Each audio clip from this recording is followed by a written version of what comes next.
Hello everyone and welcome to my video course. My name is Aaron Johns and I'll be guiding you throughout the entire video course of penetration testing for highly secured environments. Section 1, what is penetration testing?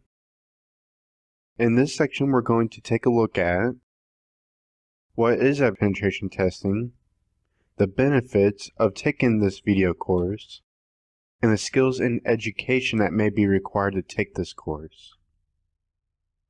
So, what is penetration testing?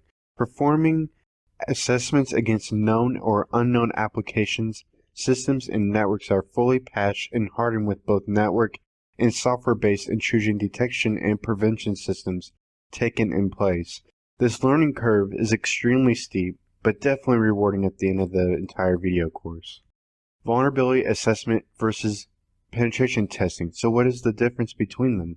Well, a vulnerability assessment is identifying the vulnerabilities and threats that are taking place and eliminating those vulnerabilities and threats that have been detected and reducing that threat level and then finding a fix or a patch to reduce that threat level and fix those vulnerabilities. Penetration testing, determination of scope, and the targeting, information gathering, or reconnaissance. Exploit attempts for access and escalation, and sensitive data collection, testing, and clean up and finalize your reports at the end of a penetration test. The benefits of taking this video course, what it really takes to break into those highly secured organizations from the outside of the network, and then how to move around the network without being detected by an intrusion detection system or an intrusion prevention system, and how to pen test in highly secured environments. I'm talking about government agencies, financial institutions. The requirements that may be required throughout this video course, the skills and the assets, must be familiar with IT security practices. So make sure you know how viruses work and how they get into your system and how to prevent those. A good understanding of security will be very helpful. A good understanding of TCP/IP basic networking skills, Linux and Unix skills, intermediate mainline skills, and terminal skills. This is very important because we're going to be covering Backtrack 5 R3, and this is going to be very helpful to you. Computer languages, such as HTTP, HTML, and JavaScript, ASP, and PHP, and SQL, will help you later on if you choose to go this route as your career path of choice. In today's overview, you got a good definition and understanding of penetration testing, exactly what that is, and what you're going to be expecting from it as a viewer, the benefits of following this video course, and the skills and techniques that are required to move on forward. On my next video, I'll be showing you your first hands-on video on setting up a pen testing lab. I hope you found this very informative and interesting to you, and I want to thank you for viewing. Hello everyone and welcome to my video. My name is Aaron Johns. The objective of this video is how to install and configure VirtualBox for pen testing lab for this video course. Let's go ahead and get started by opening our web browser and navigating to the VirtualBox website. This link will also be provided at the bottom of the video. And what you want to look at under VirtualBox platform packages is you want to install based on your operating system.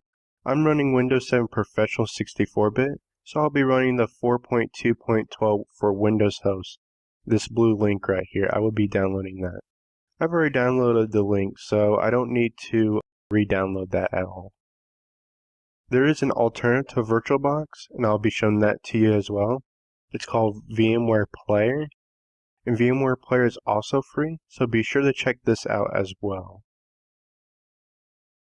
Okay, so once you've downloaded your VirtualBox, you want to run the setup file, click Run, and then go through the wizard here. I'm going to click Next.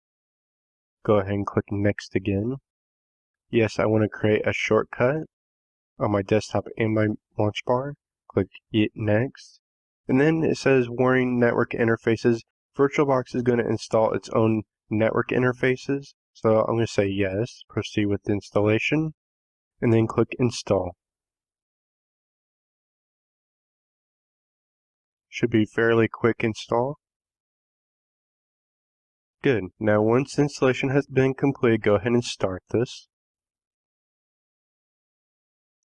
I've already installed this previously, so there's 2 virtual machines already in there. But when you're going to create your new virtual machine, you're going to click on New. Fill in the name here, so I'm just going to say Windows, I'm just going to make it out Windows Vista, okay? As you can see, when I type in the name there, it automatically selected the version down here for me. So, and the type is already Microsoft Windows. So, you can always change that to Linux, different varieties of types of operating systems.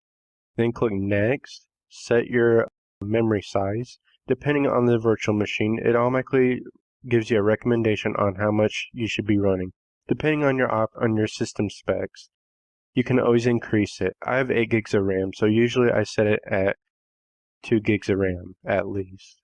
Click Next, and then you would be creating the virtual hard drive.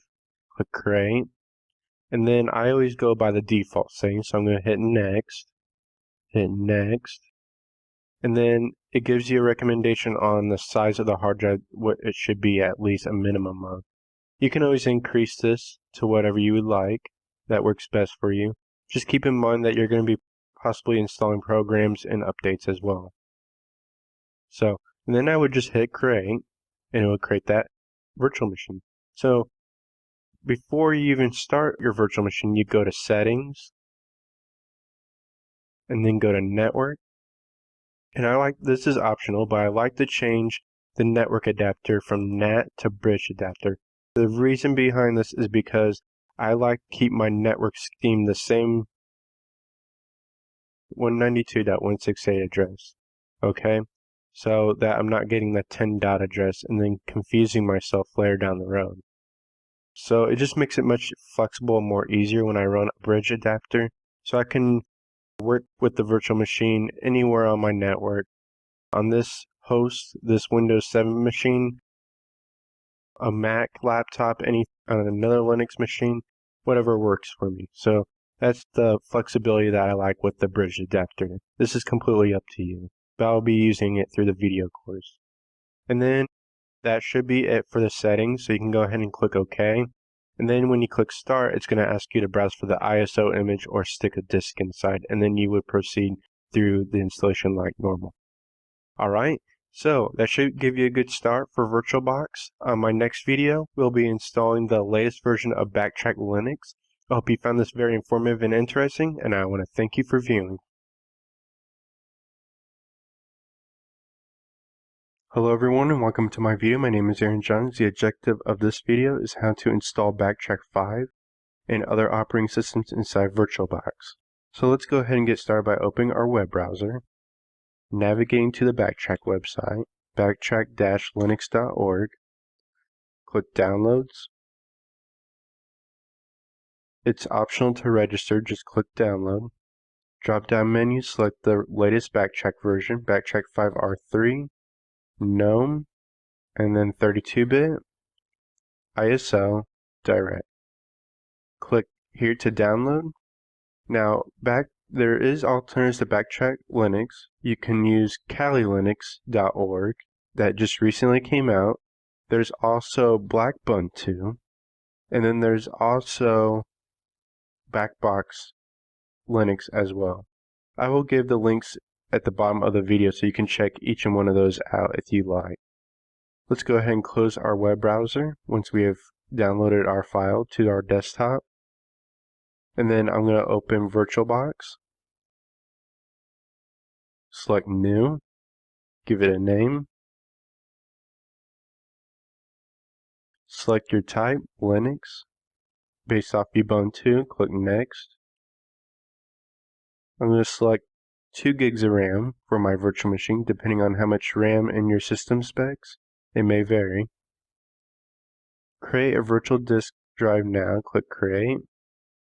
VDI. next. Dynamic allocated, next. Now here I'm going to change the size of the hard drive so that we have plenty of room when we do updates and install any type of software. So I'm going to select, let's say, 50 gigs. Click create. Alright. Once you've selected and highlighted Backtrack 5R3, click settings. Go down to network. I'm going to change NAT to bridge adapter to make it much easier throughout the rest of the video series. Click OK. Click Start. Click Browse. Desktop, Backtrack, ISO image, hit Open, hit Start.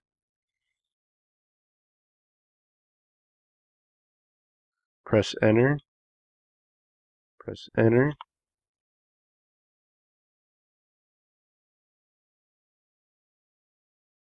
Type Start X. And then double click Install Backtrack. English.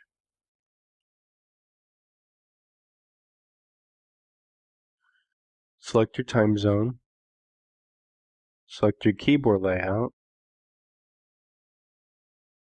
And then erase and use the entire disk. Forward. Install.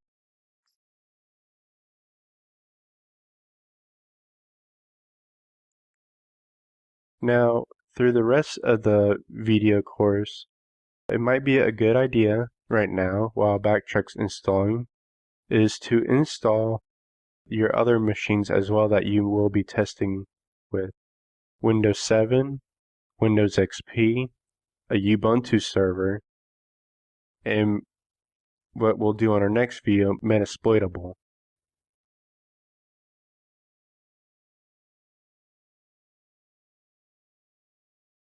Alright, once Backtrack has finished installing, you can go ahead and click Restart Now, and Backtrack will go ahead and restart to its fresh install.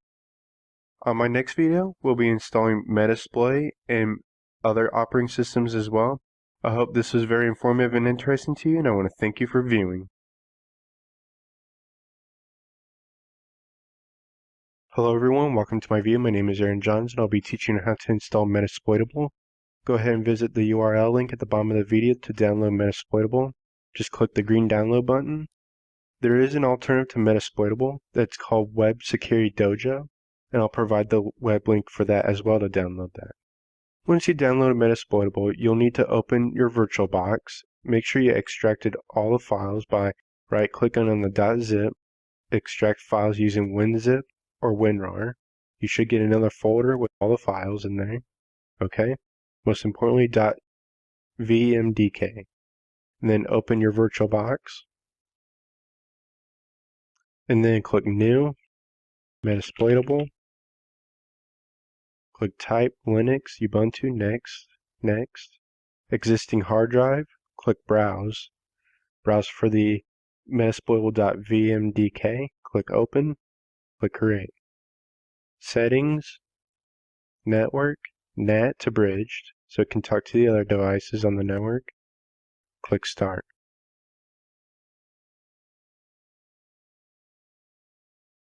Now there's many other versions that you could use to test out with, such as older versions of Ubuntu Linux.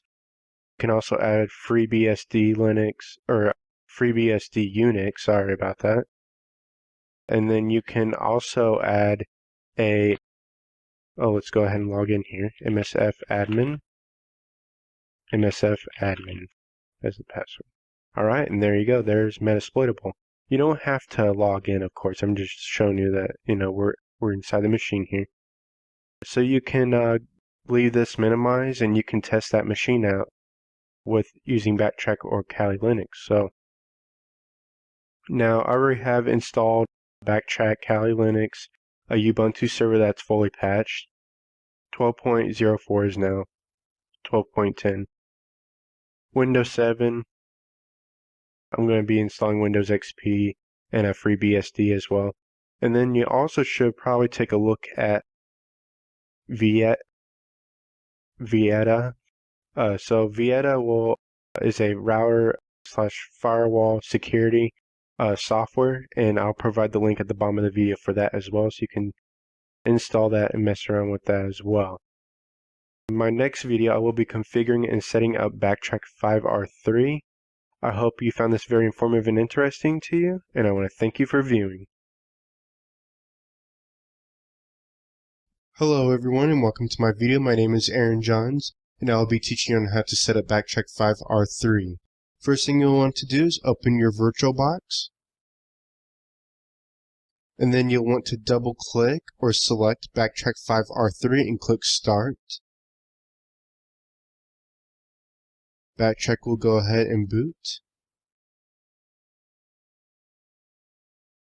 Alright, your login will be root. Password is Tor, T-O-O-R. Type in start X, press enter. First thing you'll want to do, once you start a Backtrack 5R3 and you have finished installing the operating system, you want to go to Open Terminal. You want to type in apt-get space update. What this command will do is update Backtrack's repositories. Depending on your internet connection, this may take a while. Once that command has finished, you'll want to type in apt-get upgrade. This command will find all the programs that need upgraded in this list right here as the following. And it'll ask you if you want to continue. Say yes. Why? Press enter. This may take a while, so I'll go ahead and pause the video. Alright, now once that's finished installing all the upgrades there, you want to do an apt-get space dis dash upgrade. Press enter. This will check for any operating system or any big packages out there that need to be upgraded. So you'll press Y again and install that. There should not be too many packages for that to install. It should be fairly quick. There we go. And I'll just clear the screen, and we'll do the same thing we did before, apt-get space update. Make sure we got all repositories. Okay, and then apt-get upgrade, just to double check, and then there you go. You see there's a lot more stuff to install, so I'm going to hit Y, install that, and I'll pause again. Alright, and once you've done an upgrade, I need you to do an apt-get dist upgrade. Just run these commands again, just make sure that everything is updated.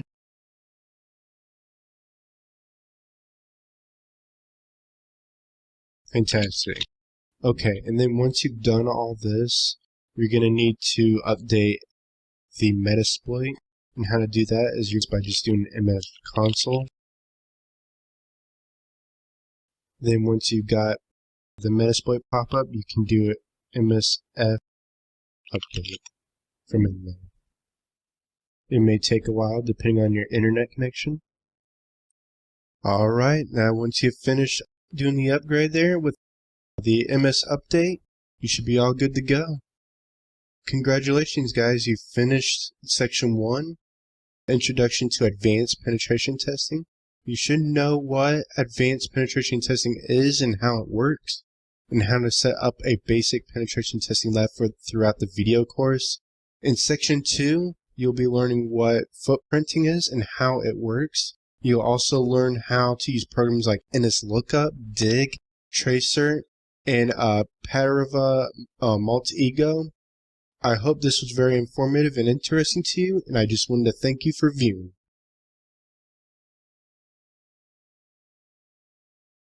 Section 2, what is footprinting?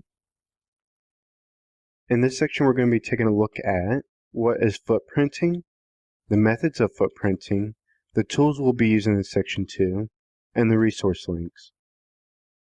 What is footprinting? Footprinting is a way of gathering information on a computer system or a user belonging to that system.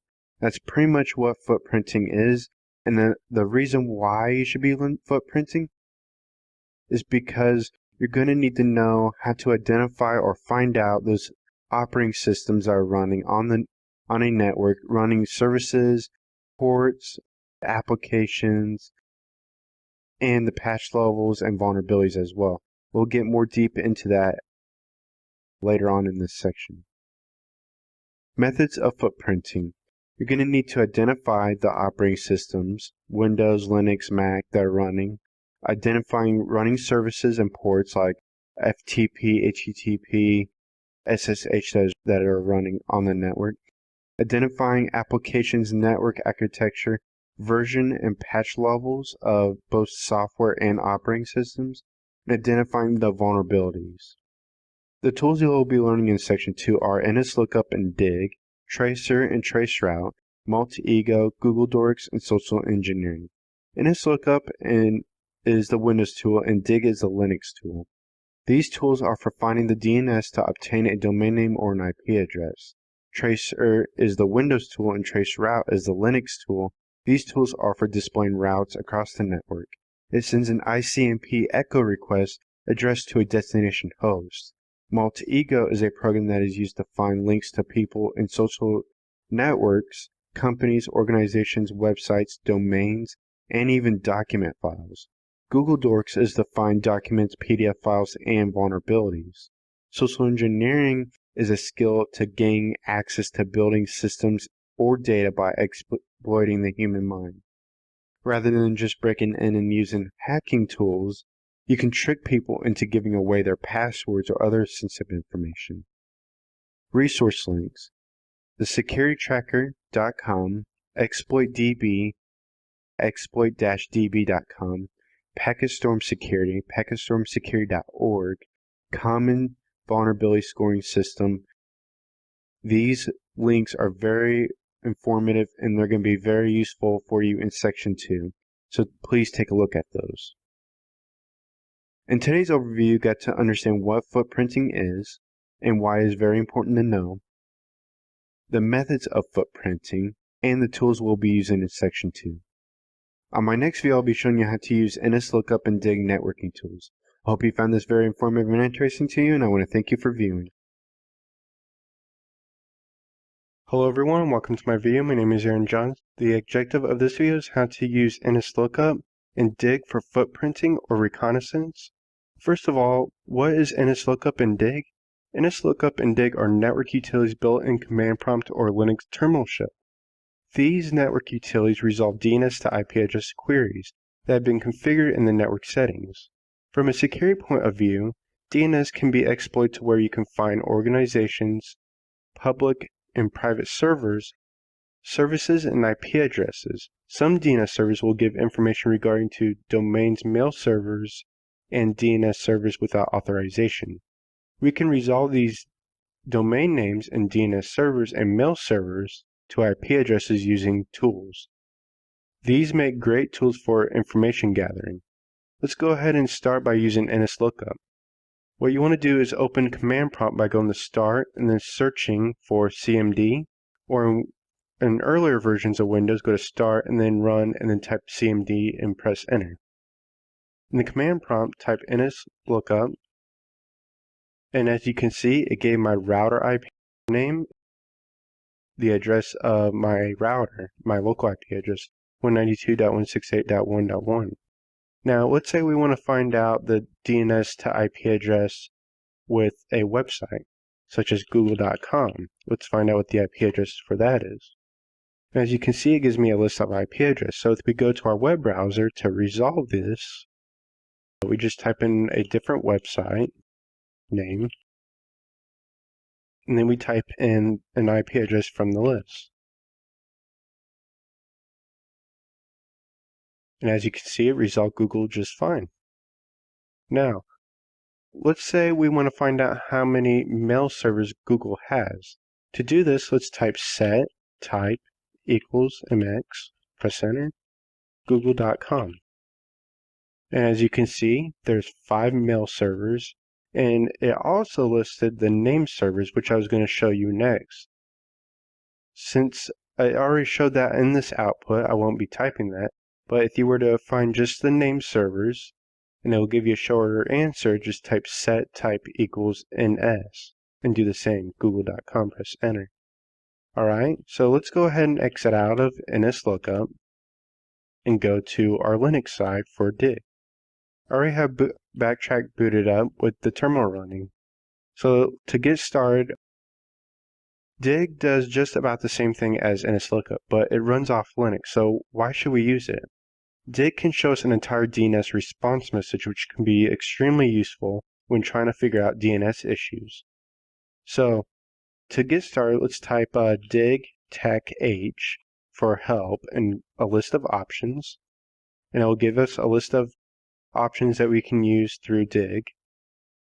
Now let's go ahead and do the same thing we did with Google by finding the mail service, dig tech t mx google.com. And as you can see here, dig can give us a lot of information on those servers, on that server. So it actually gives us more of an answer than what NSLookup did. So if you want a shorter answer, you just type dig plus short, and that will give us a shorter answer for what we're looking for. So I hope you found these tools very helpful, especially on an internal network, because if people don't configure their NS servers correctly, they may be able to set up their own DNS zone transfer from these tools to exploit DNS.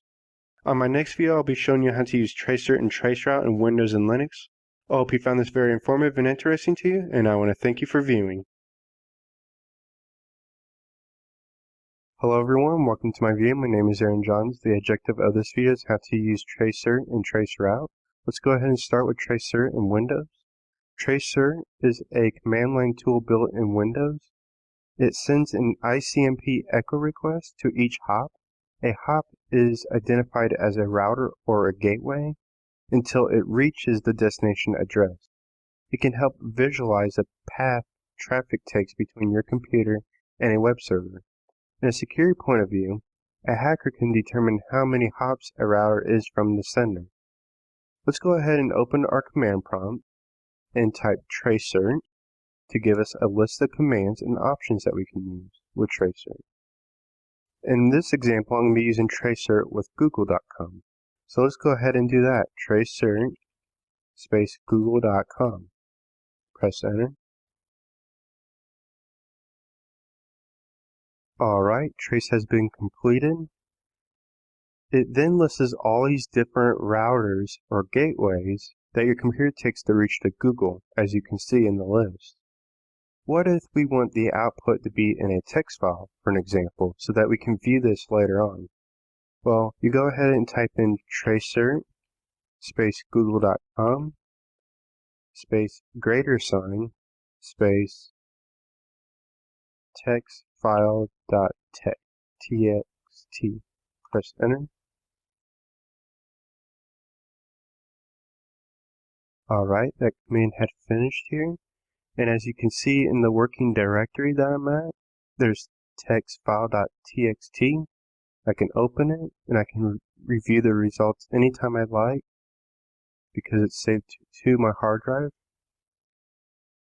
And I can review that later on to troubleshoot. If I were to run this command and it failed at, let's say, number 3, where my ISP is at, then it's probably going to be identified as an ISP problem, maybe a DNS issue. So this is great to where you can do network troubleshooting. So let's say that was the problem. It stopped right here and didn't display anything else. It's just an asterisk sign. You can call up your ISP or let them know that, hey, I can't reach a certain website. Did a tracer, and here's my results, this is what I got.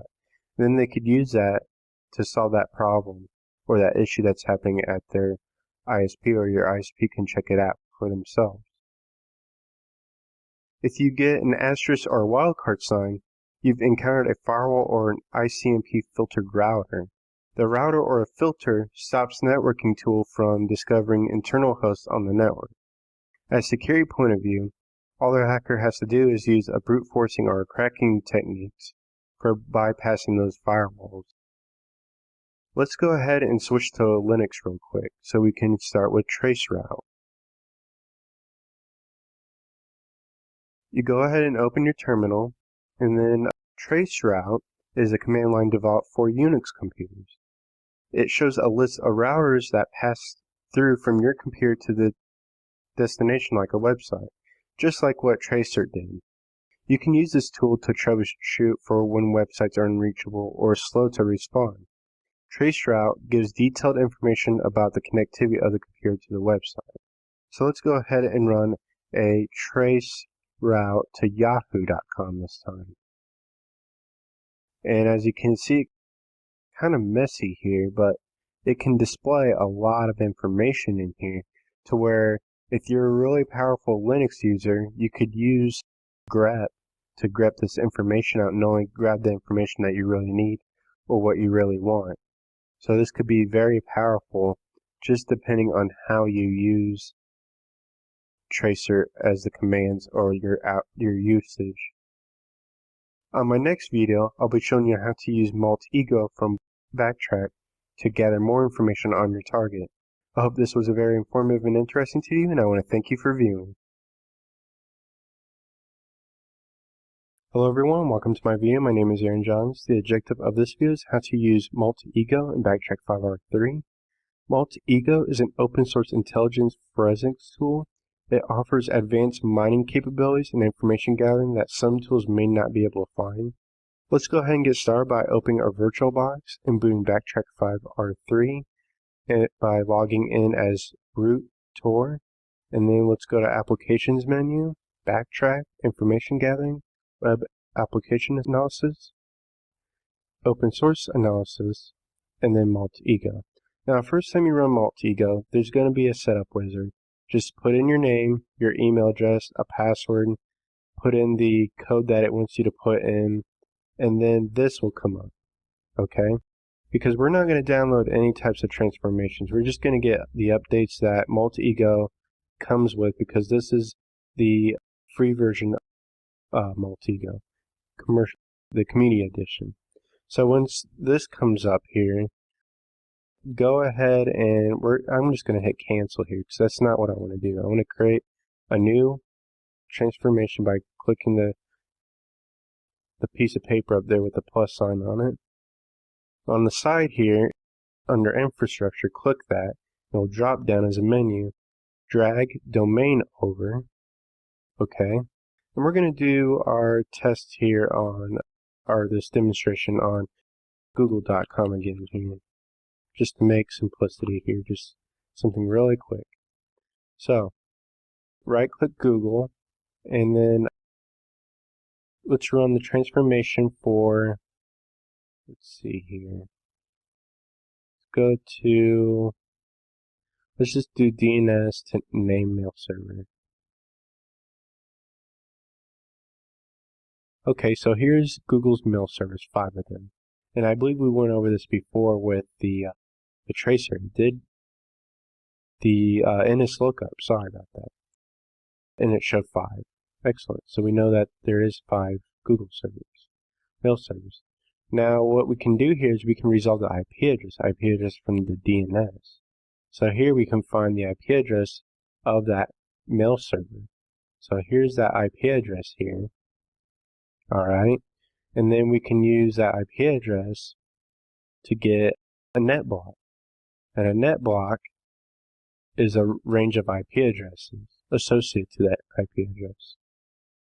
And then from that net block, we can get an AS number.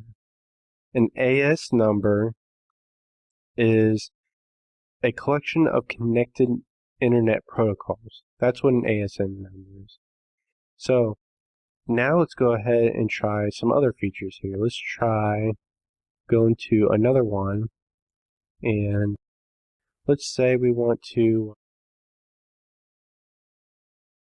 try to get an IP address See how far we can go down this here. And then we can get IP information. Let's see if we can find an email address. See if there's there's an email address. So you can find email addresses, phone numbers. There's add-ons and plugins to find social networks like Facebook and Twitter and so on. You can even find the friends of Facebook users and all that good stuff.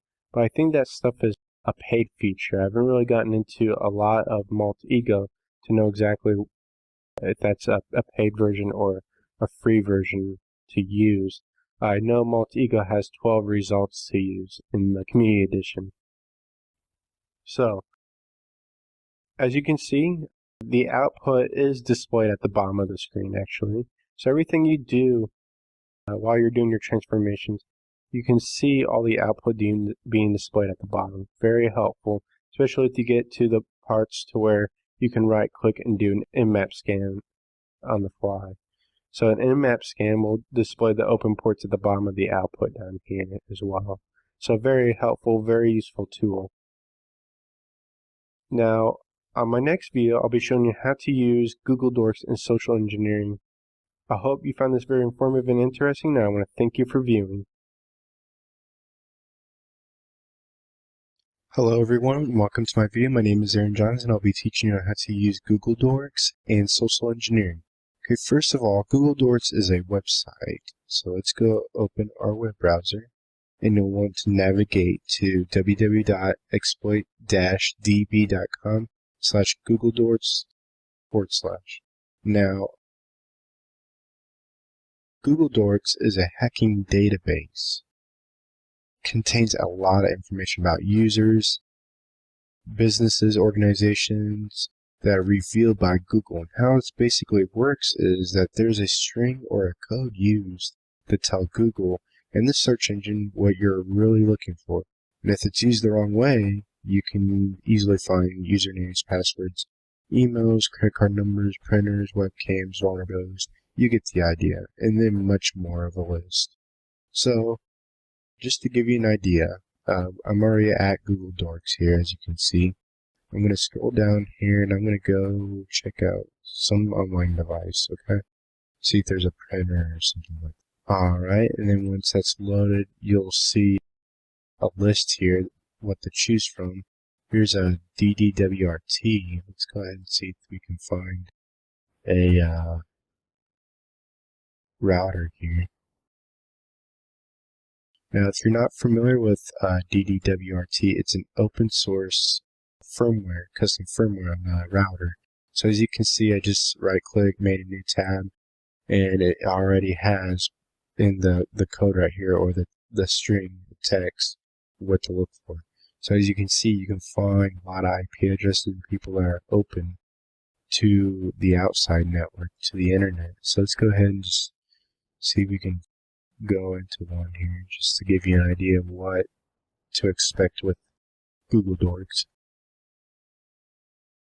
And as you can see, it'll bring up the router information, their IP address, everything. So like this is someone else's DDWRT, I don't even know who it is, but this is what Google Docs is capable of doing. You know, I'm not going to touch any of that. It's not mine. That'd be illegal. Just to give you an idea what to expect with Google Docs.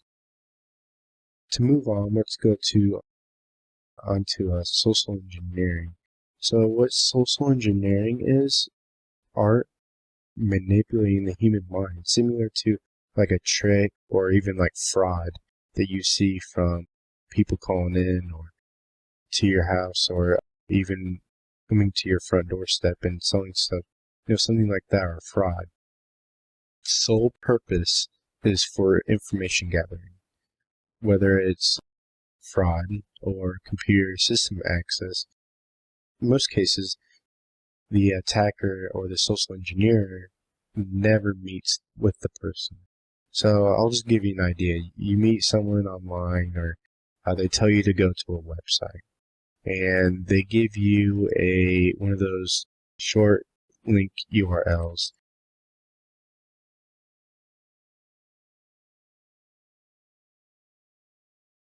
that looks like this, and you're familiar with something like that, it's because people use that stuff because there's a long URL link. And some people will say, the person may tell you, that attacker might say, hey, check out this website, or check out this, my Facebook picture, or something like that. And then that person will be like, alright, press enter, they'll redirect them to Facebook, but the Facebook page, or where it takes them to, will be the attacker's server. It won't be the actual Facebook, it'll be a fake Facebook page. And when that person puts in their email or phone number or password, whatever to sign in with, once this person clicks the login button, it goes straight to the attacker server and they got all your information, your login information. That's what a phisher is, if you're not familiar with what that is.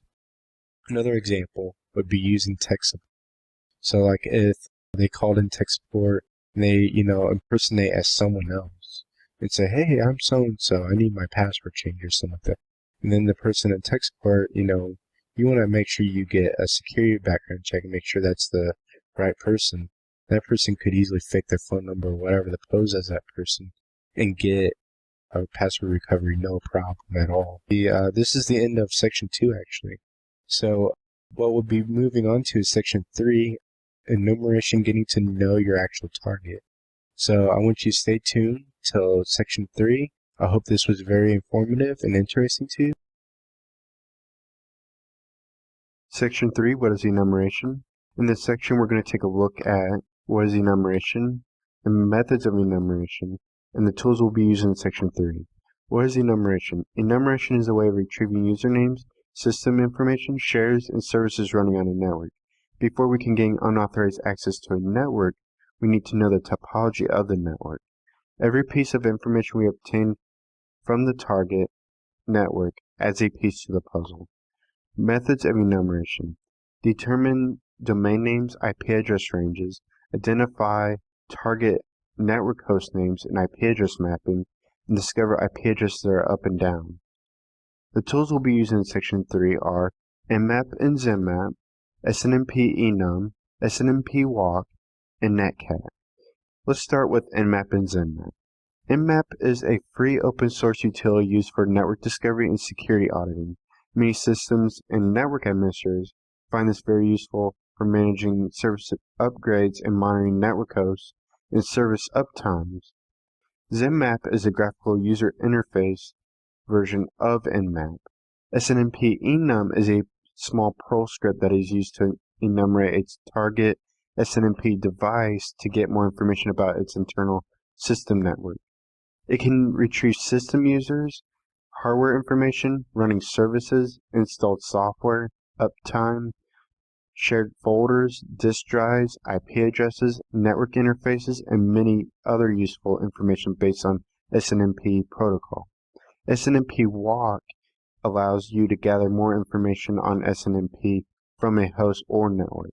It can help gather more system information by making password guessing and similar attacks much easier for the attacker. Netcat is a network utility which reads and writes data across network connections like TCP and is designed to be used directly or driven by other programs and scripts. It provides access to outbound and inbound connections, tunneling, remote connections, and even built-in port scanner features. In today's overview, you get to know what enumeration is, the methods of enumeration, and the tools we'll be using in section 3. On my next video, I'll be showing you how to use Nmap and Zenmap networking tools. Hope you found this very informative and interesting to you, and I want to thank you for viewing. The objective of this video is how to use Nmap and Zenmap. I have several advanced techniques to go over with you, and I'll explain why they will be important and useful to you. First of all, Nmap is a command line interface which we'll be using in this video, and Zenmap is a graphical user interface which I'll not be covering in the video, but I'll be mentioning it in case you are not familiar with the command line interface. Let's go ahead and start off by booting Backtrack 5R3, and then open our terminal, and then in the terminal you can type Zenmap to launch the graphical user interface. But I'm going to go ahead and close this, and we're going to be using Nmap in this video. The first technique I want to go over with you is a ping scan. A ping scan, attack SP. This scan is used to find active hosts in a range. Rather than using ports like a send scan, a ping scan starts off by sending an ICMP echo request to a target range. Active devices on the network will respond with an ICMP echo reply, in which they reveal their status. A firewalled host will block ICMP and will not respond to an ICMP echo request. The objective of this scan is to find all active hosts on a network. So let's go ahead and start by typing nmap, tac s, and then uppercase P, tac n, and then the IP address. Yours may be different according to your network. A tac n or tac sp is our ping scan, and a tac n is to never resolve a DNS, okay, or DNS names. So let's go ahead and run that. And as you can see, it will go ahead and list the hosts that are up on the network there. The ping scan uses only one packet for the request.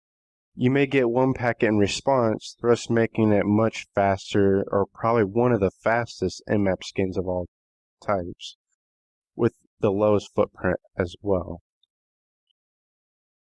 That is why this scan is very important to know. UDP scan, which is going to be our second technique that we'll be going over with. At the start of a UDP scan, Nmap sends a 0-byte UDP packet directly towards a UDP port. A UDP used to detect malware and spyware effectively when using the scan can become very useful. The following example in this command I'll be giving to you will list open and close and filtered UDP ports on a host. So let's go ahead and issue this command by typing nmap, tac s, and uppercase U, then an IP address on the network that you know. This is my router's IP address. So I'll go ahead and run that. And as you can see, the UDP scan had finished here and shows you what ports are open on my home router here. So that should give you an idea what the UDP scan can do. Detects open ports, and if there's any malware on a machine or spyware, you can efficiently find out if there's an open port running and then narrow down what that open port belongs to. Moving on to a TCP send scan. A TCP send scan is used to detect open TCP ports in a target range. At the start of a send scan, Nmap indicates a TCP handshake with a standard send packet. It will give details on a port status such as open or close or filter ports. If the device responds with a send ACK, Nmap sends an RST frame instead of an ACK, resetting the session rather than completing the handshake for a data transfer. Otherwise, the connection will just be left open till the session times out. So what is a send scan? A send scan is used to find the status of TCP ports on various devices on the network. Since the send scan works on TCP, it will work across all operating systems and other devices that are implemented with TCP, such as controllers, PLCs, network printers, Ethernet switches, mobile phones. So why should you use a send scan with Nmap? Since it does not open a valid TCP connection, it's very quiet and it's difficult to detect. However, careful network monitoring will reveal a lot of RST frames in the network traffic because of per frames second on the port, those ports that are open and closed. So a quick example would be nmap, tac s, uppercase S, and then the IP address of your target. And as you can see here, it detected open SSH, a domain, HTTP, HTTPS, a server here, which is a running server in the background, and then 8083, as you can see. So, in the next video, I'll be showing you how to use SNMP enum and SNMP walk. I hope you found this very informative and interesting to you, and I want to thank you for viewing. Hello everyone and welcome to my video. My name is Aaron Johns and I'll be teaching you how to use SNMP enum and SNMP walk. First of all, you'll want to open your VirtualBox and you'll want to go to boot Backtrack 5R3, and once you boot it up, logged in as root Tor, then you can go ahead and go to Applications, Backtrack, Information Gathering, Network Analysis, and then SNMP Analysis, and then SNMP enum. And it'll give you the usage at the very top there. I'm going to go ahead and make this a little bit bigger so you can see it. And then what you'll want to type is dot and then / SNMP enum dot PL. And then you want to do space and then the IP address 192.168.1.118. That's the Windows XP machine that I'm doing. Public, because that is the community that it's under.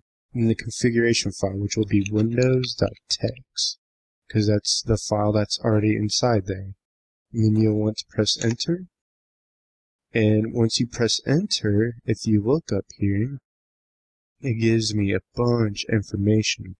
All the installed software, so it'll tell me what installed programs or software that's installed, all the security updates. There's a security update that's not in here. That will give you a better understanding of what vulnerabilities that this machine has and what exploit you can use against it. So that would be one good example of why this would be a really good tool to use. If you scroll down here some more, it tells you how long it's been running, about almost 47 minutes, almost an hour. Hostname is WinXP. The users, I got Bob, Carrie, and I made some of these up myself in there, Aaron. And the disks, it also says the running processes that are in the background. So this would be a great example too, if you're using Metasploit and you needed to migrate into one of these running processes, you could pose as one of these processes running in the background. Listening UDP ports, system information, tells you what the hardware is and what version of Windows is being run. The shares that may be available, and the listening TCP ports, the services that are all running on that machine, and the domain name, or what group that it's belonging to. So this is a great example of a very powerful tool that you could use if a system has a SNMP enabled. So, now that I showed you SNMP enum, now I'm going to show you how to use SNMP walk. So to do that, you'll need to open a terminal, and then you'll type SNMP walk. That will give you all your available options and usage. In this demonstration, I'm going to be using SNMP walk tac v2 c and then space tac c public 192.168.1.118. Now what this does is the option tac v2 is going to use version 2 as a SNMP, and then tac c is the community, which is public, and then the IP address. Press enter. This will give you a lot of information, and it may not be very clean, but what's very important is that the IDs and the strings that come up. And you can go up here if you look up. Here it gives you some more information on security updates. If SNMP enum didn't give you enough information, this could be an alternative for you. And of course, you can always have this go out as a file for your outage. You can do a less than or greater than sign, and then you can put out the file as a snmp.txt if you really want to. So, on my next video, I'll be showing you on how to banner grab with Netcat. I hope this was very informative and interesting to you, and I want to thank you for viewing. Hello everyone, and welcome to my video. My name is Aaron Jones, and I'll be teaching how to banner grab with Netcat. First thing you want to do is download Netcat from the internet. What you'll need to do is navigate to this file, to this website right here. And once you've downloaded that file, you'll want to extract it by right-clicking. Click to extract files, and it'll come out as another file on your desktop. Once you have the files here, you want to create a new directory. So I create my new directory in the local disk, in local C drive, and named it Netcat. And I just did a drag and drop over here, copied them. And once you have the files over and moved over to the new directory, what you'll need to do is create two new files. The first file will be a text file. So open Notepad. Once you open Notepad, you want to type in get, G-E-T, all in caps, space, /space, HTTP, /1.0. Press enter twice down here, and then hit save as. Text file, make sure it's a document file, hit save. In that same directory, with all the other files. Your next file will be a batch file, so what you'll need to do is open a Notepad again, and then type in @echo-auth CLS, and then in C space tac v space the IP address you want to use as your target, followed by the port, and then your output file, which will be that get.txt file that we're using to input inside there, okay? And then you'll want to save as, drop down arrow, click all files, name it banner.bat, hit save. And save that in the same directory as all your other files for Netcat. Okay? And then all you want to do is go to Start, CMD, man prompt, change directory to C, Netcat, because that's where I put my files at. And then I'm going to type banner. It'll run that batch script. And now it's finished. And as you can see, it picked up Metasploit from the VirtualBox that I'm running over here in the background. And it detected that port 80 is open, so it could be used as a port scanner if you really want to. It detected what's the Apache versions running on it, the operating system type, Ubuntu. And it detected some more information such as when it was last modified, content link, connection type, and all the content as well that's on the website. It works. So if you were to open your web browser and you were to navigate to that website, there it is. It says it works, just like it did in here. And this works just the same way with Telnet. And I'll go ahead and show you that right now. So you type in Telnet, the IP address, or the website, followed by the port number 80. And it will do nothing right there. So what you'll need to type is get, G-E-T, all caps, space, /space, HTTP, /1.0. Press enter twice. And there you go. Do the same exact thing that Netcat did. So, that should be about it for this tutorial. The next video, we will be showing you how to search for exploits. And once you've gathered enough information on your target, I hope this was very informative. Hello everyone, and welcome to my video. My name is Aaron Johns, and I'll be teaching how to search for exploits. Okay, so let's say you discovered a vulnerability with Nessus vulnerability scanner, and it came back with a CVE reference code. Those CVE reference codes can be helpful to determine what the vulnerability is. We use these CVE reference codes in Metasploit, and I'll show you how that works. So the first thing you want to do is open VirtualBox and boot up Backtrack 5R3.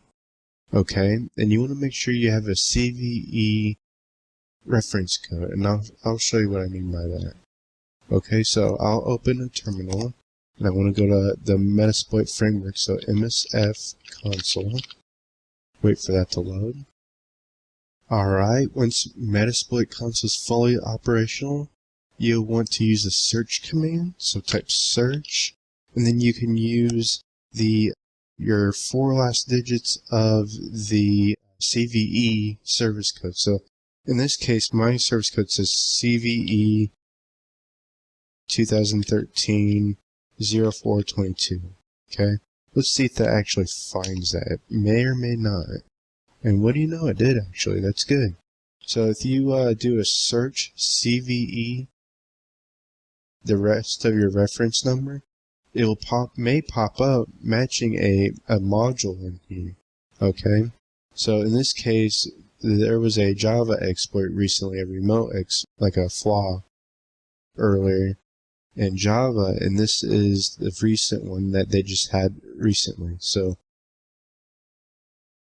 what you want to do is, once you have this, you could use this exploit on a target system. So now, if you needed more details on a vulnerability, if you do have a CVE code, reference code, you'll want to, I strongly recommend you go to, here we go, securitytracker.com. What you could do is, there's a CVE number right here. Okay, this is just for an example. You could use the search field that they have available and search. And there you go, it's the very first one. That's the best way I do this. And the CVE codes usually come through Nessus or vulnerability scanners will tell you, hey, it's already noticeable, someone already found it. Here's the reference to it. This is where you can go and read more about it. The CVE reference code that I got during a scan, on a previous scan. So, that pretty much sums it all. It's a very quick video.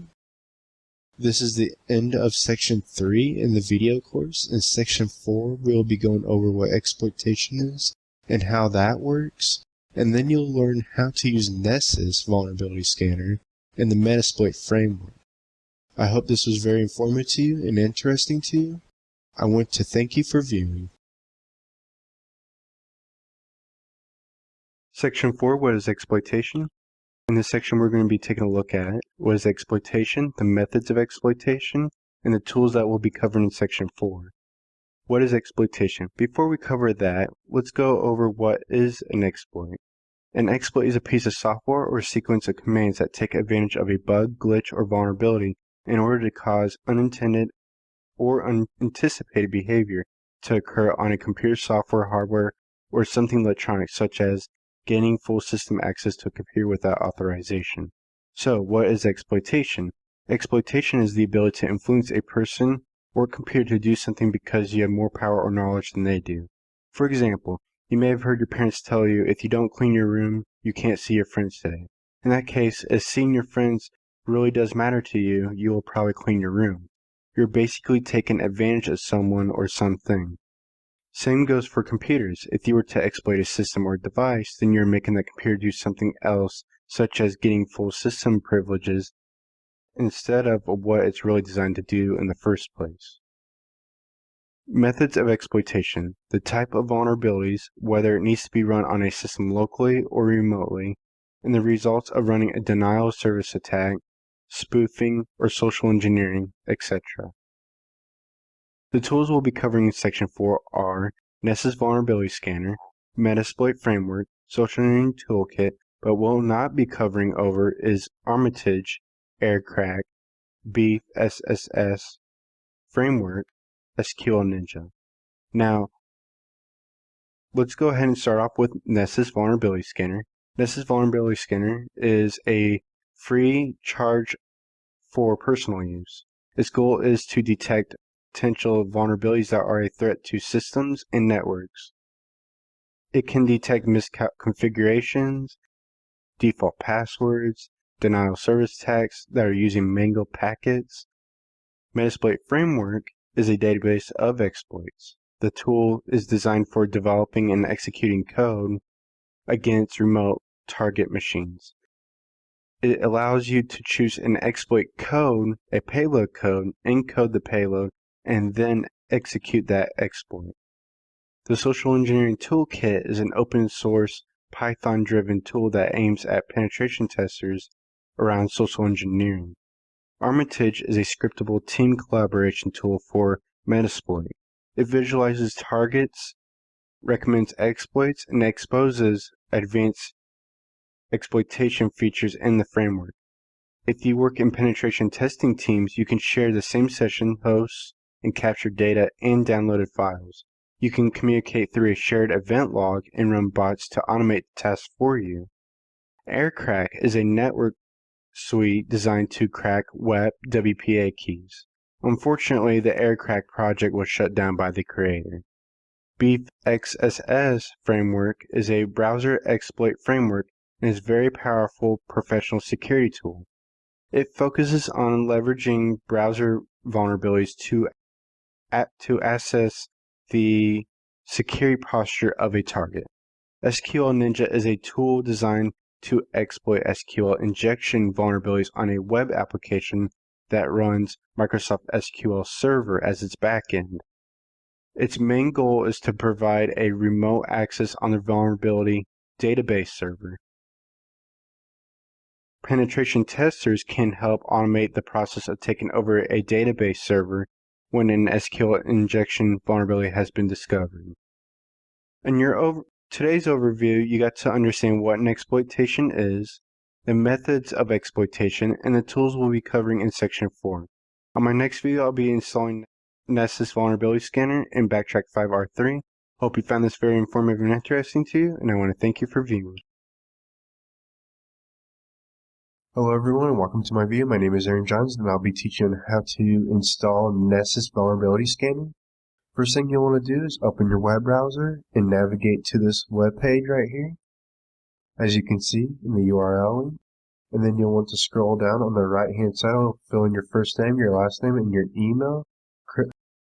Agree with the terms of service and click register. You'll get a CD key to use for home use, personal use. So, once you got your CD key through your email, then you'll want to Backtrack 5R3. And first thing we'll need to do is install Nessus. So, open your terminal, type in apt-get install Nessus, press enter.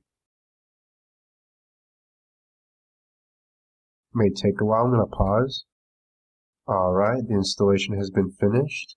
And then what you'll want to do is type /op nessus /sbin /nessus tac add user, press enter. And then you'll want to get the information of your login. In this case, I'll just type ajohns, password again, yes, and I'll leave that blank, yes. Okay. The next command, /op nessus bin nessus dash fetch space 2 dashes register space copy and paste your CD key or your product key, press enter. It will fetch the new plugins. This will take a while. I'll pause. Alright, and then once you have successfully installed the newest plugin set from the nessus.org, you'll need to go ahead and run it. So to run it, be /etc/init.d /nessus d and then start. Press enter. Starting Nessus. And to know if it's working, you'll open a web browser.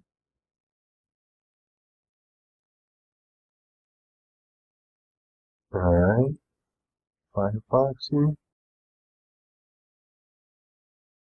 And you'll navigate to 127.0.0.1 the port number is 8834. Press enter. It should be prompted here. There we go. sorry about that, HTTPS. I understand the risk, add the exception, confirm. Alright, and then once you're back, you'll want to install Flash when you see this screen here. And once you install Flash, which will be on the Backtrack's website, and I'll give you the link to that in the video as a caption, and you can go and download that and then come back. Alright, and then once you got Flash installed, you should be able to close the web browser, reopen it, and navigate to HTTPS 127.0.0.18834. You'll be greeted with the login screen. You can log in with the username that you created earlier, and that should work.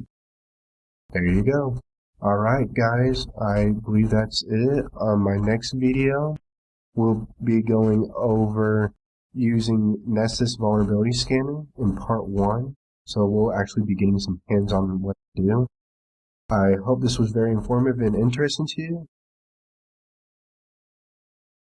Hello everyone and welcome to my video. My name is Aaron Johnson. I'll be teaching on how to use Nessus Vulnerability Scanner in part 1 of the video course. First of all, let's go ahead and open a VirtualBox. And you'll want to boot the Backtrack 5R3.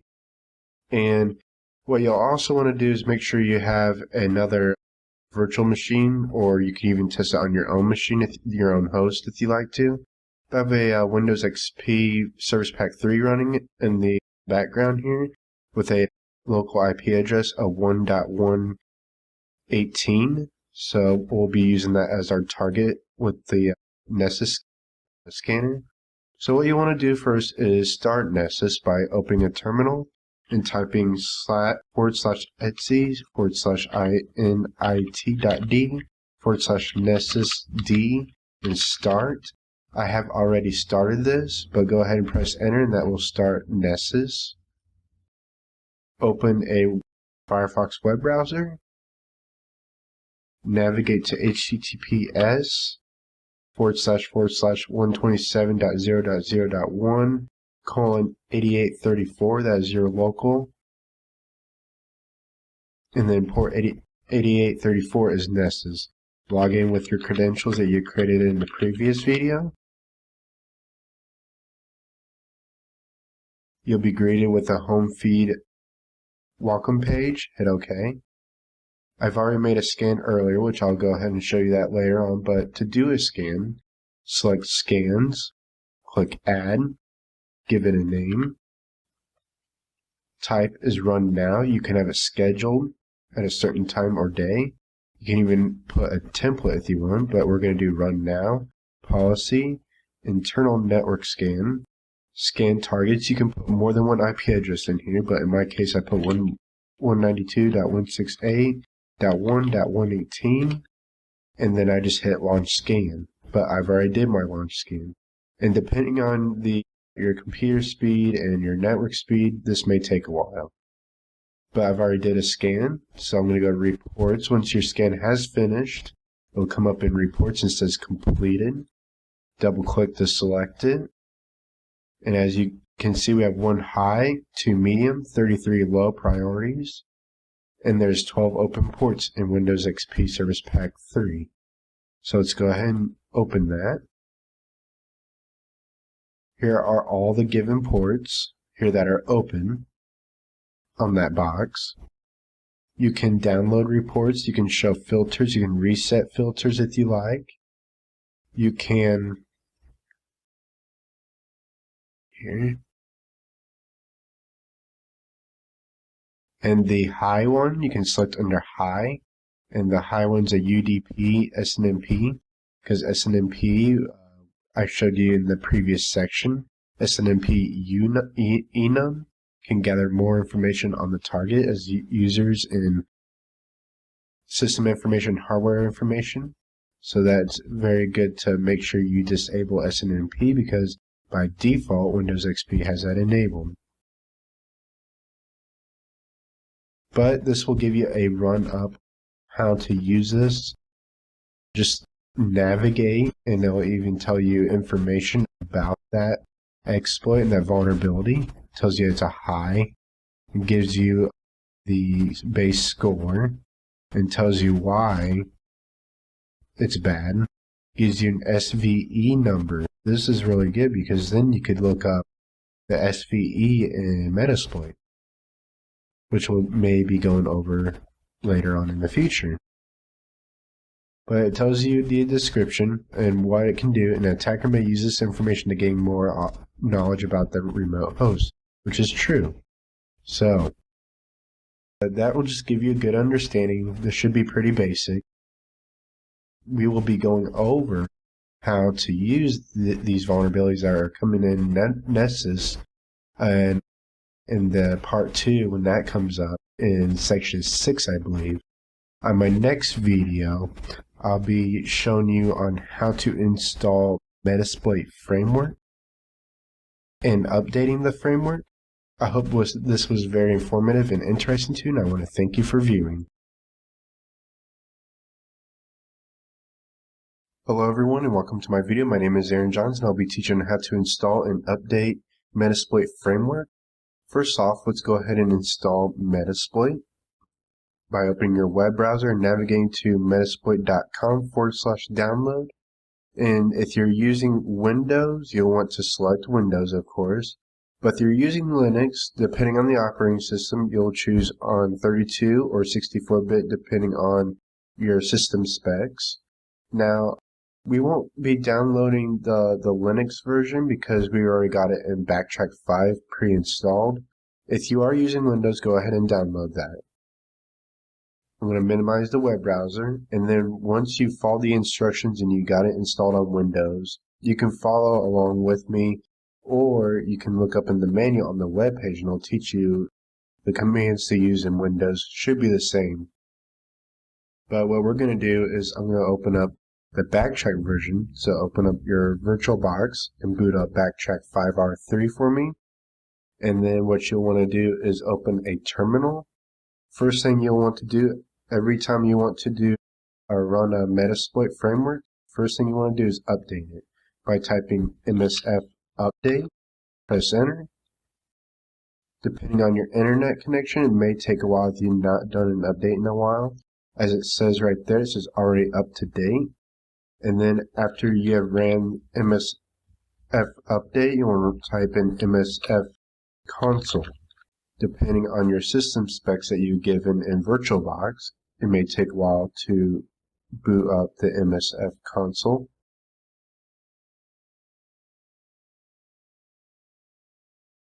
Alright. Looks like the msf console has loaded here.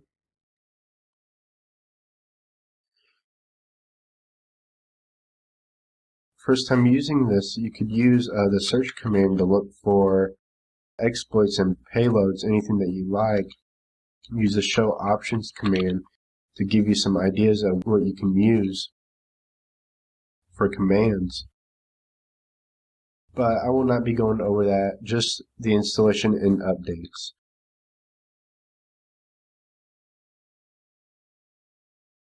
Alright, on my next video, we will be going over using the Metasploit framework, so you'll actually be learning more commands on how to actually navigate through Metasploit framework. And this will be one of your greatest hands-on the entire video course. I hope this was informative and interesting to you, and I want to thank you for viewing. The objective of this video is how to use Metasploit framework in Backtrack 5R3. Let's go ahead and get started by booting Backtrack 5R3 and open a terminal and have our Windows 7 Professional that is not updated. And let's go back to our terminal here and type in msf console to run Metasploit. Alright, once Metasploit is up, you want to type help to get a list of database commands and core commands. You can also use the question mark as well.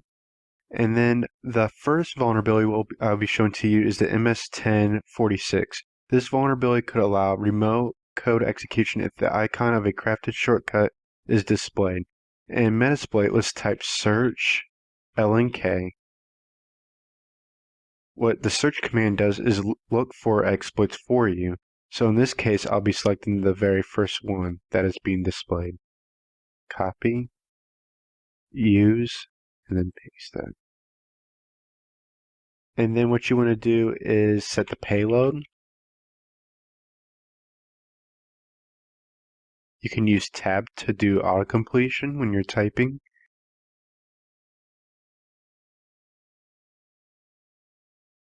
And then if you're not sure what options you have available, you can type show options. In this case, we need to set an IP address. I already know what the IP address of the Backtrack system is.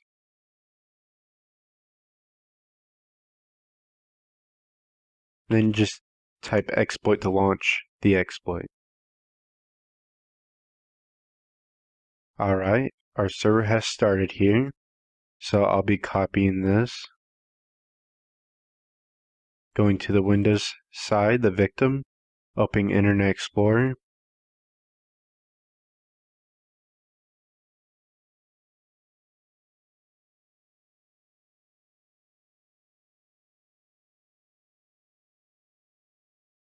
As you can see on our side, the Metasploit is doing its job here.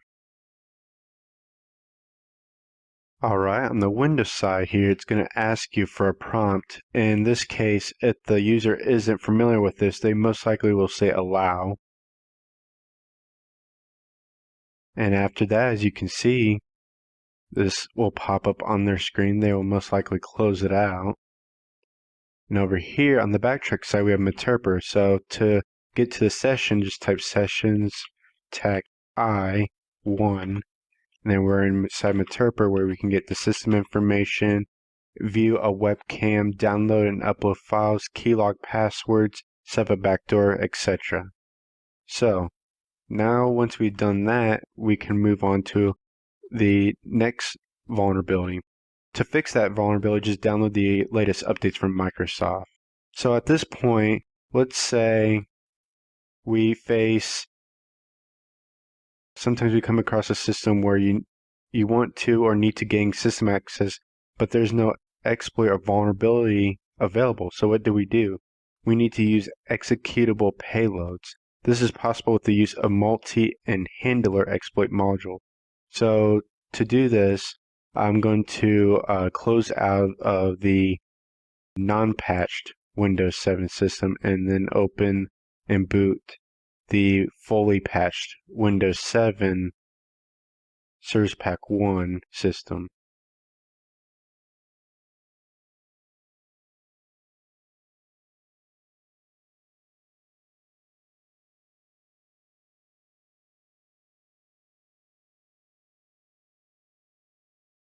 Alright, Windows 7 is finally booted up here, and what you want to do is open a terminal here, and we're going to create our payload executable. To do that, type msf payload, and then Windows/Meterpreter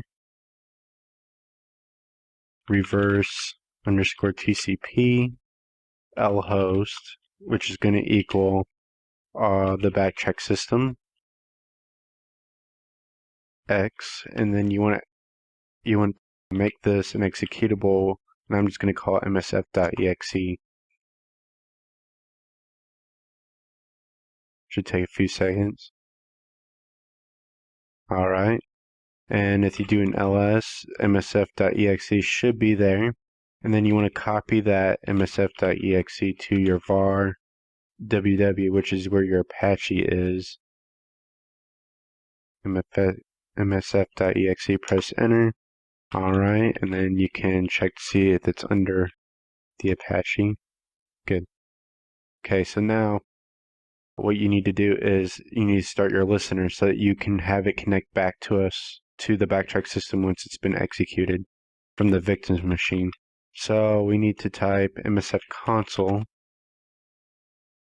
get Metasploit back up. Alright, Metasploit's back, so we just type use multi-handler.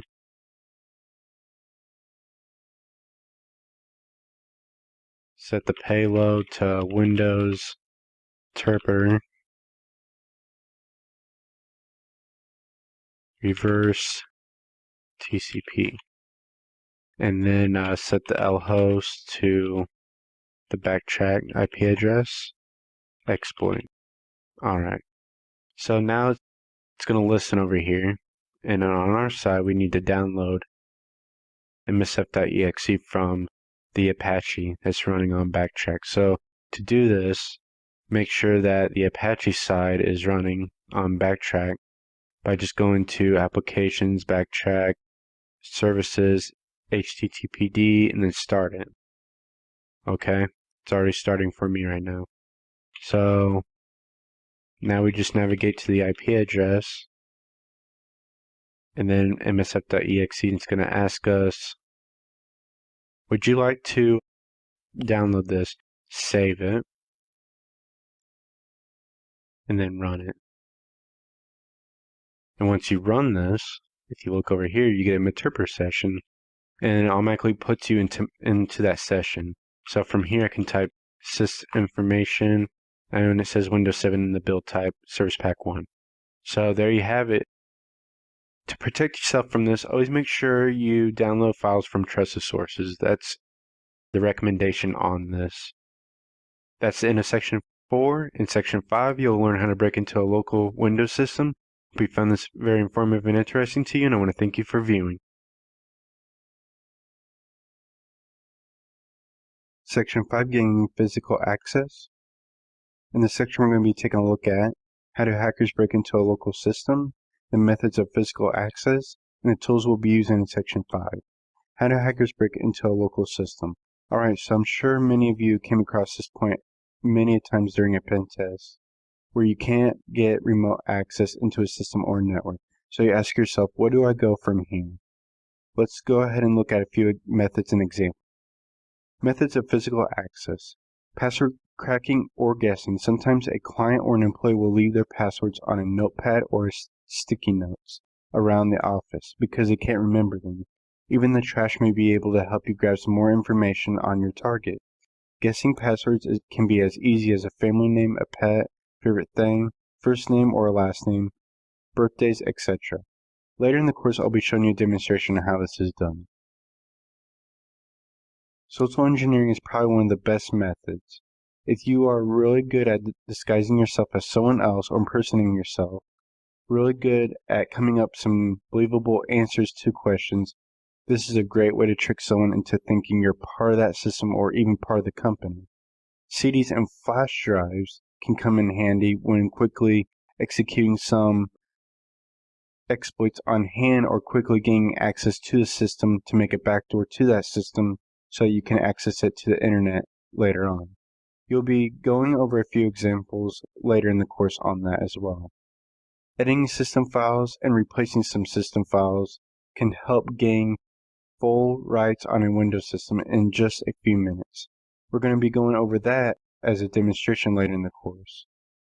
The tools we'll be going over in Section 5 are Comboot, Linux Live CD, Windows System Files, Backtrack, and System Rescue Live CD. Let's go ahead and take a look at what Comboot is. Comboot is originally used for password recovery, but it can be also used as bypassing system passwords to gain unauthorized access to a system. A Linux Live CD, like Ubuntu Linux, can give us quick access to system files. You can add, copy, delete, rename, and even replace files that are actually in the system.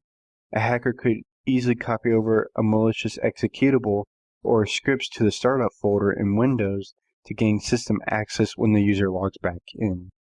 Windows system files such as command prompts, sticky keys, and screensavers can also help us bypass logins. Backtrack can help us crack common passwords depending on the length and the strength in a few minutes. System Rescue Live CD is a quick, easy way to reset a Windows system password to help gain access to the system. In today's overview, you got to learn how a hacker breaks into a local system, different ways to gain physical local access to a system, and the tools we'll be using throughout the section of the course. In the rest of the section, I will be doing 4 parts of 4 hands-on how to break into a Windows system locally. Hope you found this very informative and interesting to you, and I want to thank you for viewing.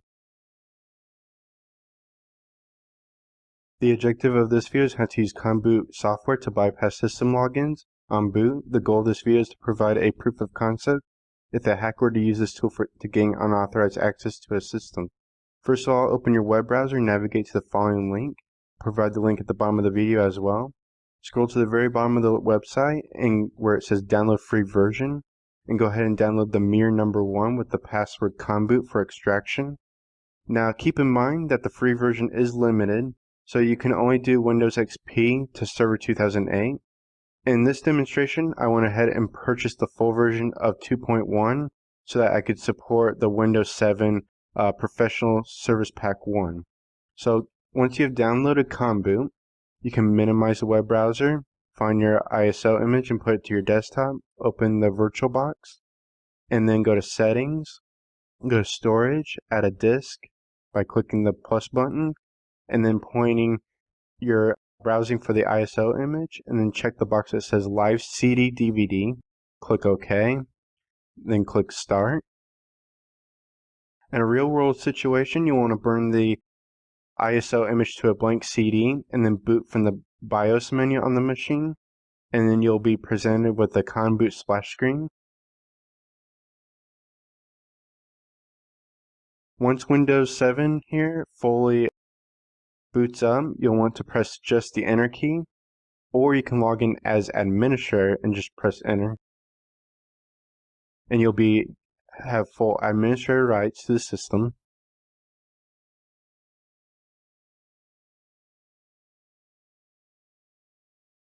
So here's Windows 7. I just press Enter.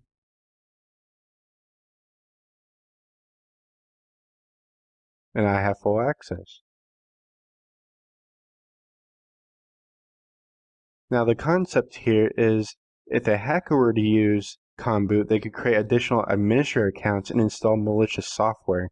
They could create a backdoor so that they can remotely log into the system.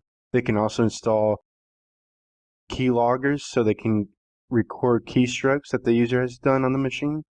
This will also work with Windows 8 operating system and Linux systems, but you need to purchase the full version of Conboot in order to do that. For more information on Conboot, please visit their website. I'll provide the link at the bottom of the video. In part 2, I'll be showing you how to use Linux Live CD to gain access to the system files for Windows. I hope this was very informative and interesting to you, and I want to thank you for viewing. The objective of this video is how to use Linux Live CD to gain access to system files and personal data in Windows 7. First, what you want to do is access ubuntu.com/download/desktop and download the latest Ubuntu 13.04 and just click download.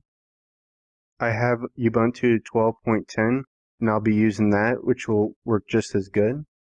And then once you downloaded the desktop version of Ubuntu, it will be an ISO image.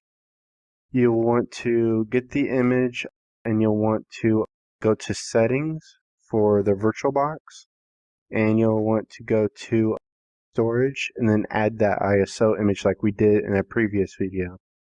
And then if you're doing this in the real world situation, you'll be just burning the ISO to a blank CD or DVD. Okay? And then booting it off that way. So once you have that and you're ready to go ahead and click Start. And Ubuntu should boot up here. Alright, once you get to the welcome screen for Ubuntu, just click Try Ubuntu. Should take a few seconds here to load.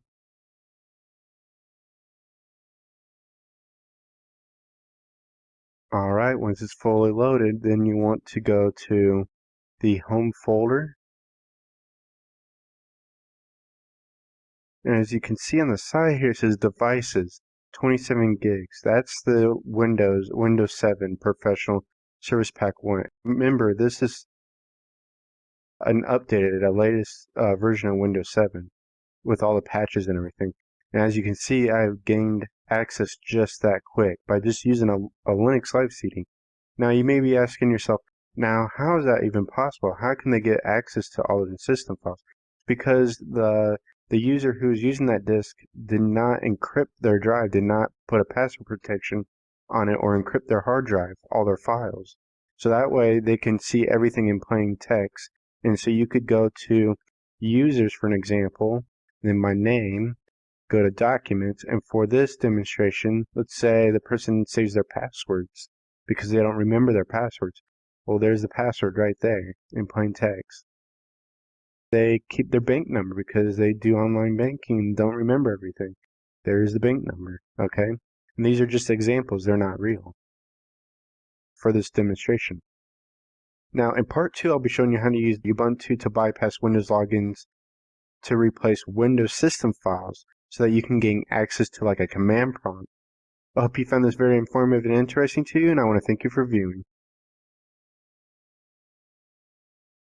The objective of this video is how to replace Windows system files to bypass a password-protected Windows system. This demonstration will work on any Windows Vista or 7 system. It is also possible for this to work on a Windows XP system, but I will not be covering that in this video. The first thing you want to do is boot your Linux Live CD, the Ubuntu that we had done in the previous video, to the Windows 7 Professional system that's already installed in the VirtualBox. And once you have already launched and booted up to the Ubuntu side, you'll want to navigate to where the Windows location is, the installed of the hard drive, and navigate to Windows, System 32. And once this has loaded, you want to locate the side scroller and then click and drag. Go down to the bottom where the M's are, and we'll locate the word magnify.exe.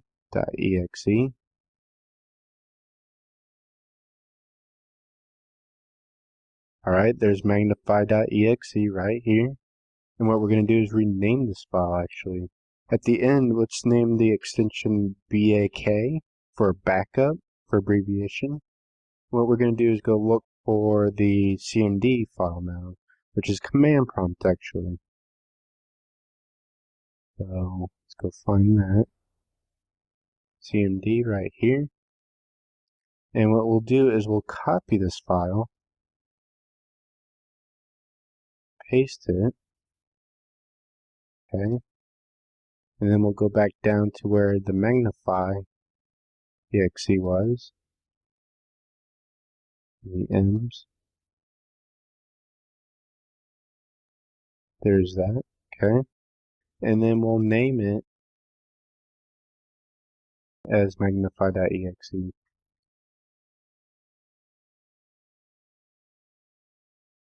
Okay, perfect. And we just drag it over. And there it is. And then from here, all we have to do is restart the system. So let's restart. And then make sure we take out the disk when it tells us we can take it out.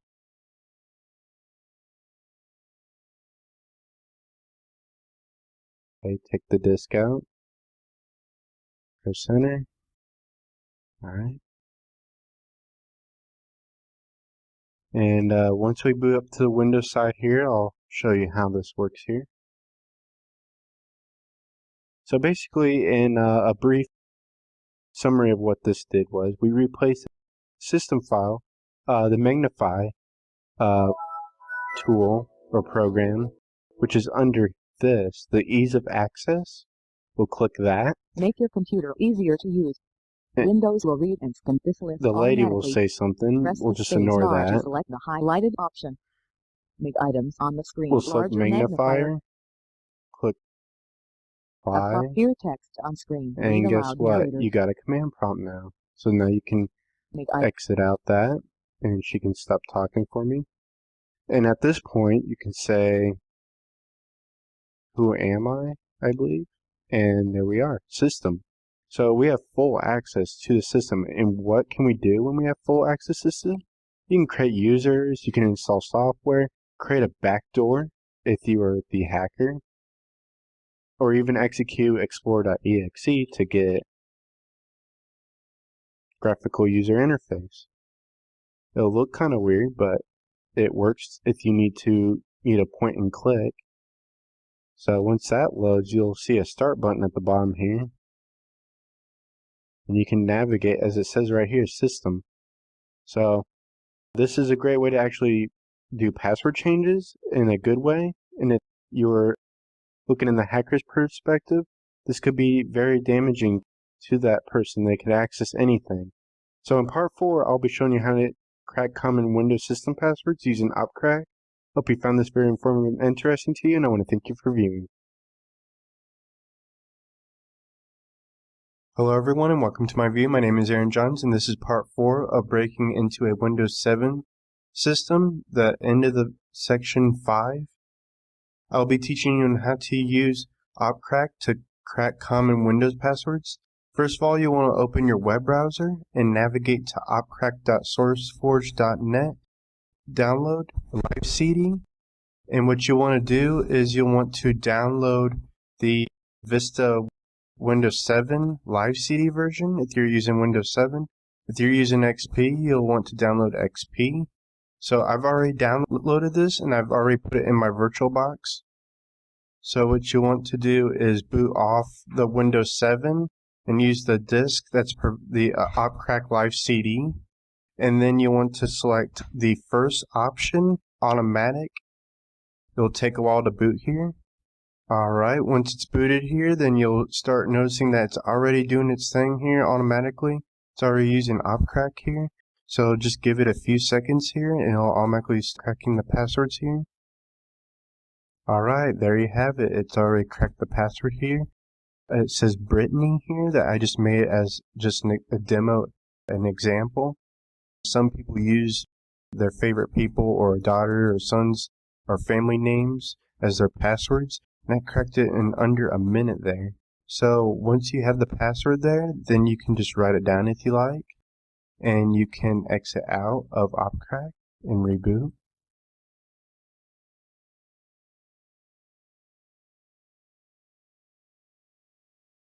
Boot up Windows. And then you log in under that user, Brittany. And there you have it. In under 2 minutes of the video, we've already cracked the password and we were able to get in. And we didn't even have to have the knowledge of what the password was. So, and this is the end of section 5. In section 6, we'll be going in more depth of exploiting systems and how hackers break into remote systems from using the internet. I hope this was very informative and interesting to you. And I want to thank you for viewing. Section 6, exploiting a client-side target. In this section, we're going to be taking a look at how do hackers break into a remote system, the methods of remote access, the tools we will be covering in Section 6, the preventions that will also be taking place. How do hackers break into a remote system?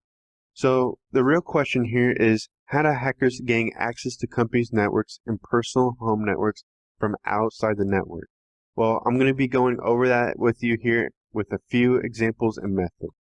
The methods of remote access. Social engineering, believe it or not, again, is very important because you need to know this tactic to convince a user to download malicious files that they believe is safe, or having them to click on a hyperlink that you made redirects them to a phishing page, or worse, compromise their entire system through the web.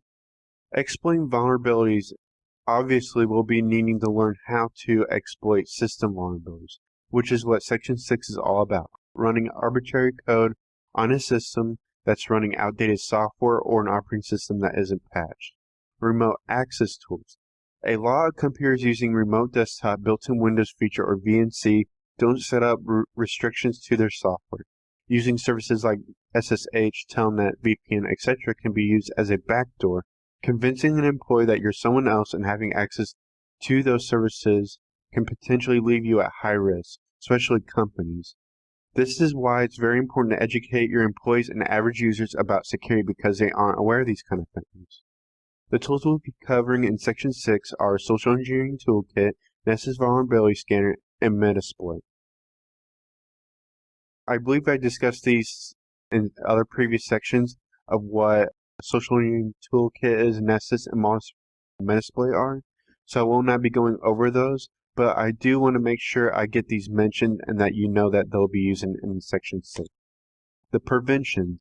I know I haven't discussed this previously in the video course. I apologize. It's very important to know how to stop these from happening to you. So, software. Let's start with software. Installing software like antivirus, anti-malware, anti-spyware, anti-rootkits, firewalls, etc. can help keep the system clean, protected from the internet. Don't assume that these software installed will keep your system 100% safe and clean. This is just the beginning. Hardware, routers, switches, and firewalls need to be encrypted both wired and wireless. Use web or WPA only if you're still using older devices. Otherwise, use WPA2 when it is available for wireless.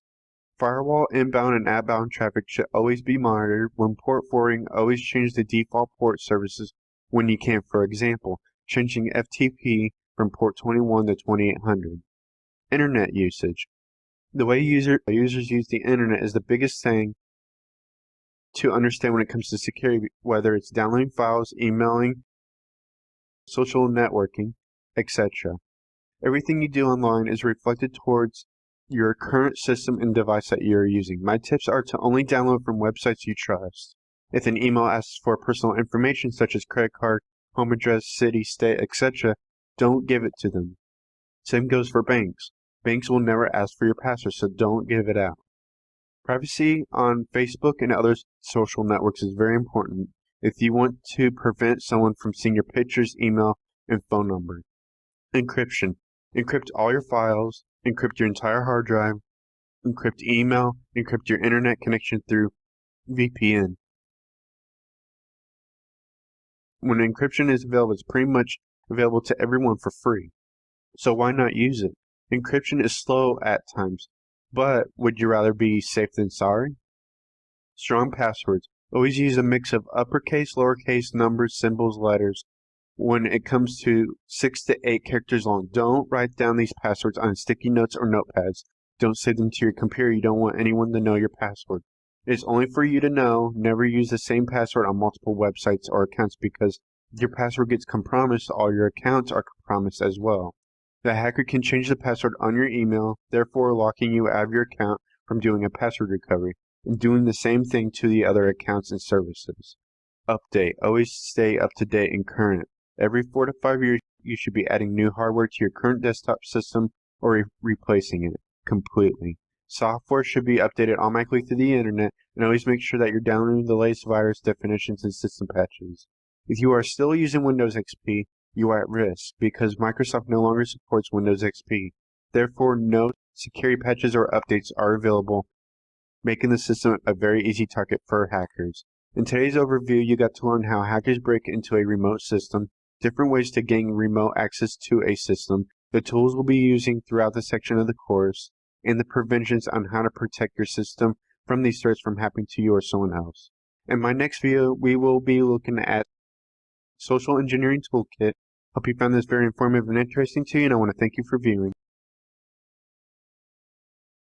The object of this video is to show you how to use Social Engineering Toolkit. Let's go ahead and get started by opening our Backtrack 5R3 with a terminal. Open and navigate to pentest/exploits/set and execute our Social Engineering Toolkit here. Once that we have our menu here, we're going to select the option number 1, and then what I'm going to be covering is website attack vectors mostly.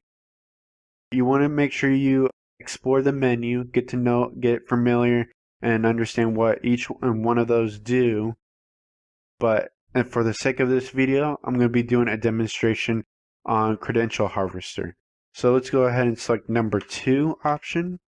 And then inside here, this is where most of the exploits that I like to use inside of here, these attack methods. So let's go ahead and I'll talk about Java applet attack method. Java applet attack method is perfect for those systems that are running an outdated version of Java. If they're running a current version of Java, Java applet attack method may not be a good choice of use and may not even work. Metasploit browser exploit method is where it exploits the victim's web browser, whether it's Firefox, Safari, anything in that line, Internet Explorer. If they're running an outdated version of a web browser, most likely that will work for your attack method. Now, Credential harvester, I'm going to be covering that. So let's go ahead and select number 3. And then the web templates, depending on how much you update Backtrack 5. And if you haven't updated in a while, you may not want to select their web templates because their web templates are always changing and the websites are always changing. So let's go ahead and select Site Cloner so we can go ahead and clone what's already available. The IP address of Backtrack is what it's asking for here. 192.168.1.95. Yours will be different depending on what your IP address is that your DHCP is handing out. And then enter the URL of the clone. I'm going to go ahead and clone Facebook. Take several seconds here. Alright. Information should be displayed at the bottom there, so let's go ahead and see if this works. By going to the navigation of the IP address of Backtrack. Alright, as you can see, there's Facebook, looks legitimate. So, as you can see in a personal point of view here, if the victim were to get an email and say, hey, you need to change your password or you need to log in to view your friend's pictures or something, I'm just making it up here. You know, you'll be brought to this if you were being phished, or scammed. So, this looks legitimate, and the user would put in, their email address. As so. And then their password, we'll just put in some numbers here. Random numbers and hit login. So, and then it just looks like, something messed up. It just looked like it got refreshed. But our side, on the Backtrack side, as you can see, we did get that information. We got the email address and we did get that password. So that's how a good example of what Credential Harvester can do, or Social Engineering Toolkit where it can automate tests for you like this. So, I hope you found this very informative and interesting to you, and I want to thank you for viewing. Hello everyone and welcome to my video. My name is Aaron Johns and this is part 2 of using Nessus Vulnerability Scanner. I'll be showing you on how to use the results that Nessus picked up from part 1 that we did had a video earlier, and we'll be using it in Metasploit framework. Okay, so we left off part 1 when we had a Nessus scan and we have completed that scan. Now, how do we use those results? So what you want to do is boot up Backtrack 5, and then I already have in this demonstration I'll be going to be using the exploit on Metasploitable version 2. So what you want to do is open a terminal and then type Nessus D, press enter. It'll load up all the Nessus plugins, and once it says it's loaded, minimize the terminal and then open a web browser, Firefox, and then log in to the 127.0.0.1.8834. Okay, log in with your username and password that you created with the Nessus earlier when we set it up. So once you're logged in, you'll see the reports here, and we already have a completed one. So what do we do once we have a completed one? You click browse, and then it's going to give you information on high, medium, and low, and how many open ports there are. In this demonstration, we're going to be interested in the high. Make sure you do pay attention to all the other ones as well if you're doing it on something else. And then in this demonstration, we'll be going over port 21, a VSFTPD smiley face backdoor. If you go in here, it gives you a description of this exploit and what it does, and how you can get a shell started and a backdoor going, listing on TCP port 6200. Okay, so it gives you information on links about what the exploit is, how to patch it. It tells you when the vulnerability was public, when there was a patch available, when the plugin was public, everything. So that you need to know about that. What I'm going to do is I'm going to go ahead and minimize this, and we're going to go ahead and start exploiting the Metasploit with this. So to do this, minimize, open another terminal, MSF console to get Metasploit running. Alright, once Metasploit has fully loaded here, you want to do an use exploit /Unix /FTP /VSFTPD _234 _backdoor. Press enter. Set our host to the IP address of the target, which in this case will be 1.36. And then I just say exploit.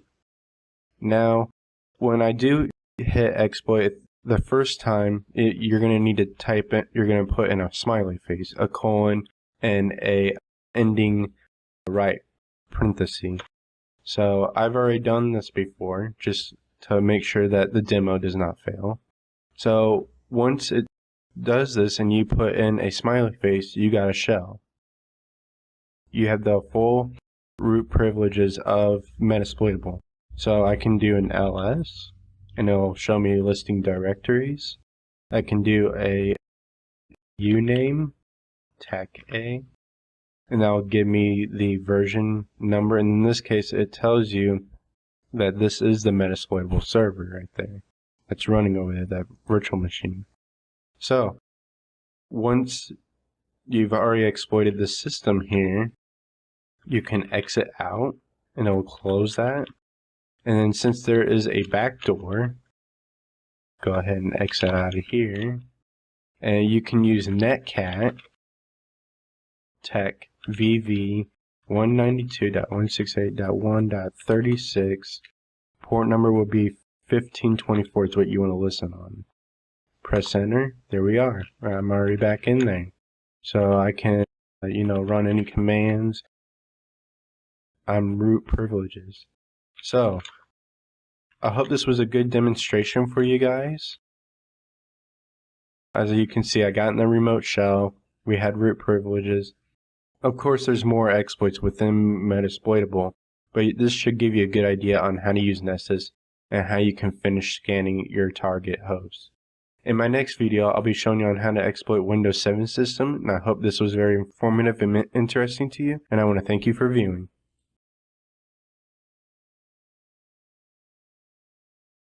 Hello everyone and welcome to my video. My name is Aaron Johnson. In this video I'll be showing you how to exploit Windows 7 system. First you want to boot Backtrack Linux in your virtual machine, and then you want to have another virtual machine with Windows 7 installed. Make sure that you change the settings to bridged mode in your adapter settings. So in the network adapter settings it should say bridged. Same thing goes for Backtrack. That way they can both ping each other, ping the same systems, same network. So what you want to first do is open a terminal, navigate to set. So to get there, cd /pentest /exploits /set ./set to execute, and then you want to select number 4 and 5. You want to update the system first. You want to update the tool. And then you want to select number 1. And then this demonstration, since we're going to pretend that the system that we're trying to get access to is patched or maybe have an antivirus or something, and there's no way to get in. The only way is to trick the user into downloading a malicious file. So in this case, we're going to create the malicious file, so number 4. And then the reverse IP address is the IP address of Backtrack. In my case, 192.168.1.66. I'm going to select number 1 because I want to have a shell. And then you want to select the best, so in this case it'd be number 16. The port, we'll leave it as default 443. It'll take a moment. Alright, it's asking if you want to start listening now. Say yes.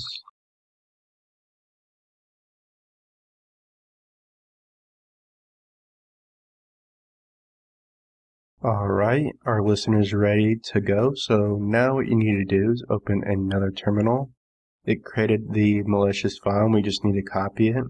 So do a cp /pentest/exploits /set /msf.exe, and we're going to copy that to /var/ww to our Apache. And then you can exit out of that.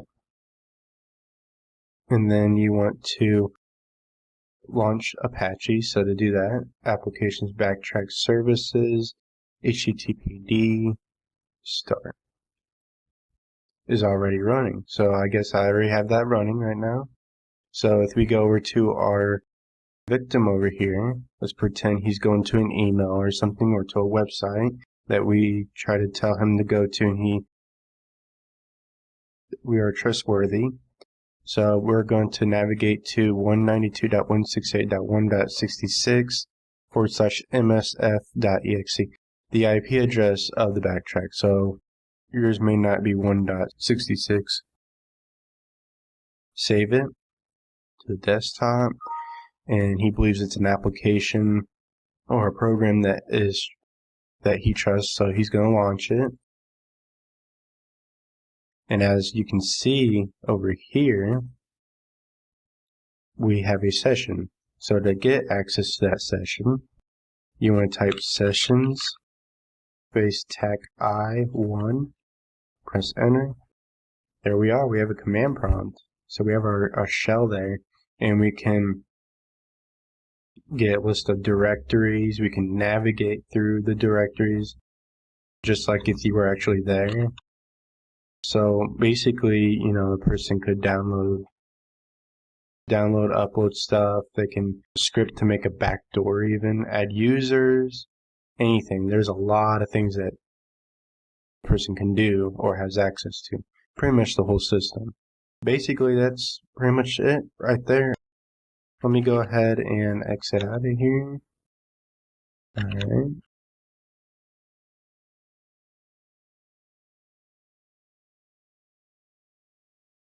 In the next video, we'll be exploiting Metasploit. I'm going to see if I can come up with another exploit for you guys, and I hope this was very informative and interesting to you, and I want to thank you for viewing.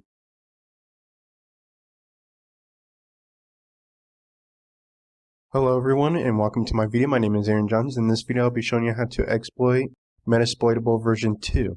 First, you want to boot up your Backtrack Linux and the VirtualBox, and then you want to have another virtual machine with Metasploitable version 2 loaded. In this demonstration we'll be using the Java RMI server Java code exploitation exploit, and also the Samba user map script exploit. So first of all, to understand what the exploit is for Java RMI server, this module takes advantage of the default configuration of the RMI registry and RMI activation services, which allows loading classes from any remote HTTP URL, as it invokes a method of RMI distribution, garbage collector, which is available through every RMI endpoint. It can be used against it, and then it could be used to map out those endpoints. You need to know that it does not work against a Java management JMX port, since they do not support remote class loading unless another RMI endpoint is active during the same Java process. RMI methods calls do not support or require any sort of authentication. So let's go ahead and start by opening a terminal, MSF console.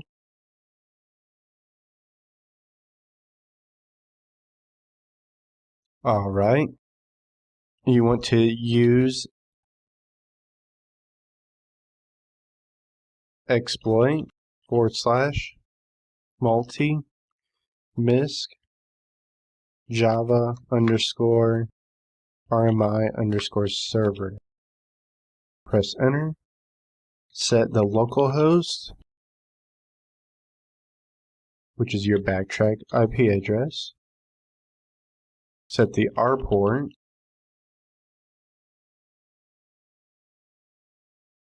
Set the local port.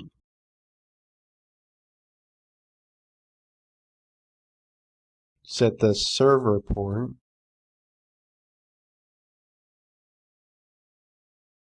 Set the R host, which is the Metasploitable.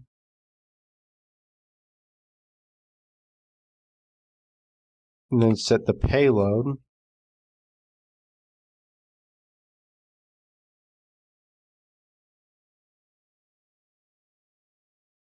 Set your target as 0. Set the SRV host 0.0.0. Exploit tac J that will run in the background.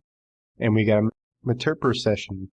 And all you would have to do now is you can do an ls, and it'll give you a list what's available for you.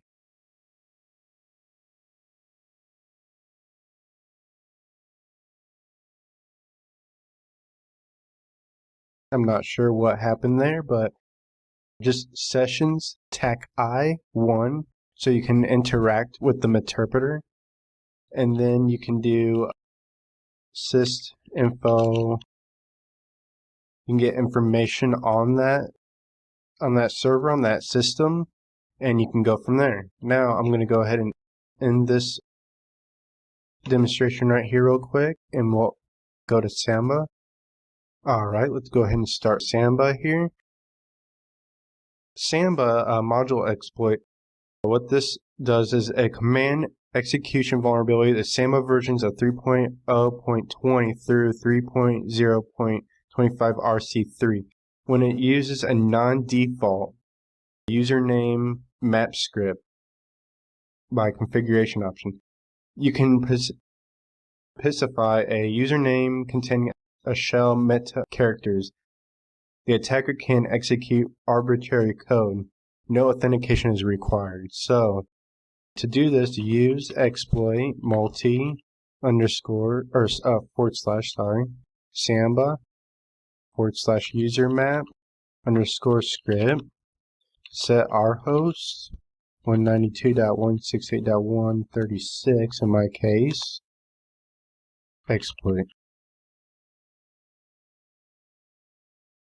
And as you can see, we got another shell, another session.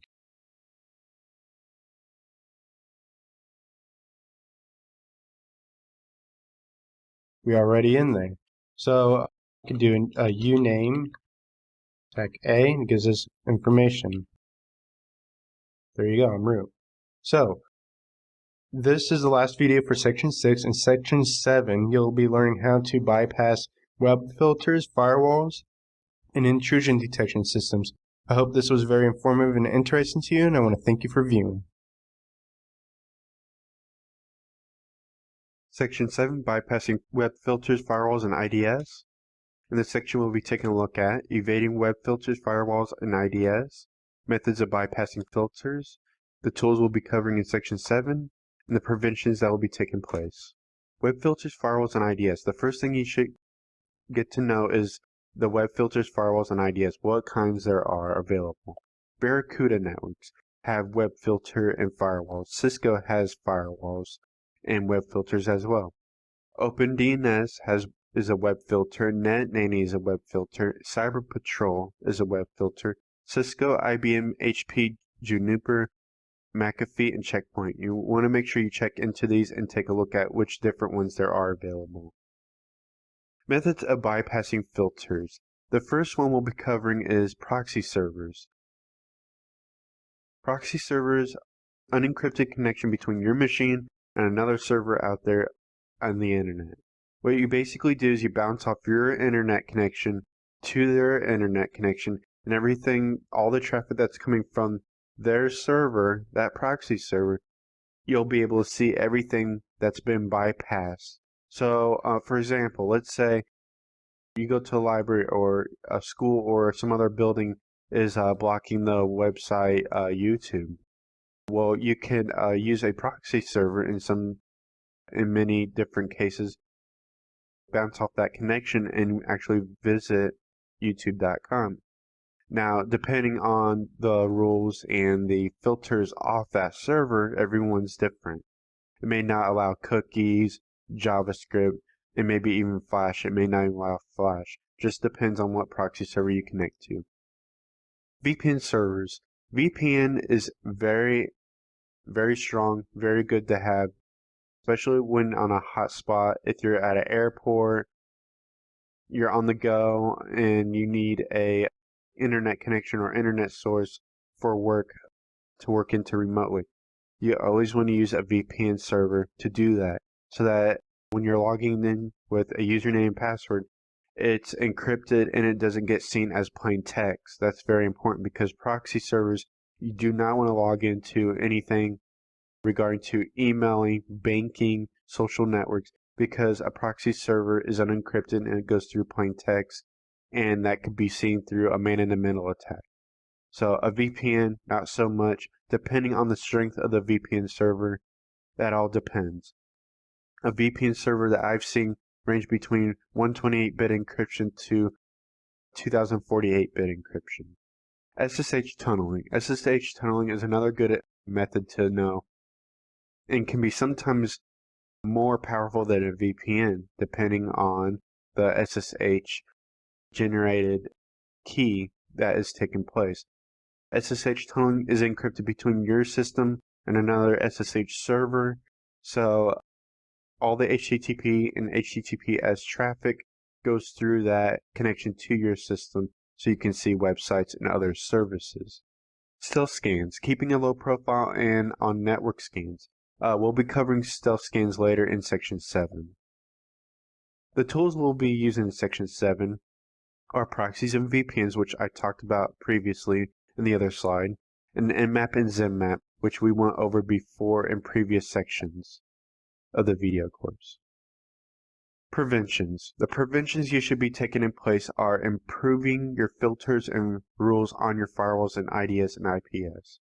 So make sure you've always double-checked your filters and rules, preventing people to going outside the network and not allowing you to go and bypass those web filters. Use delays hardware. So when it comes to firewalls and IDS and IPS, you want to make sure you're using the latest hardware or software. Monitor your network activity. Make sure you know what's coming in and out of your network.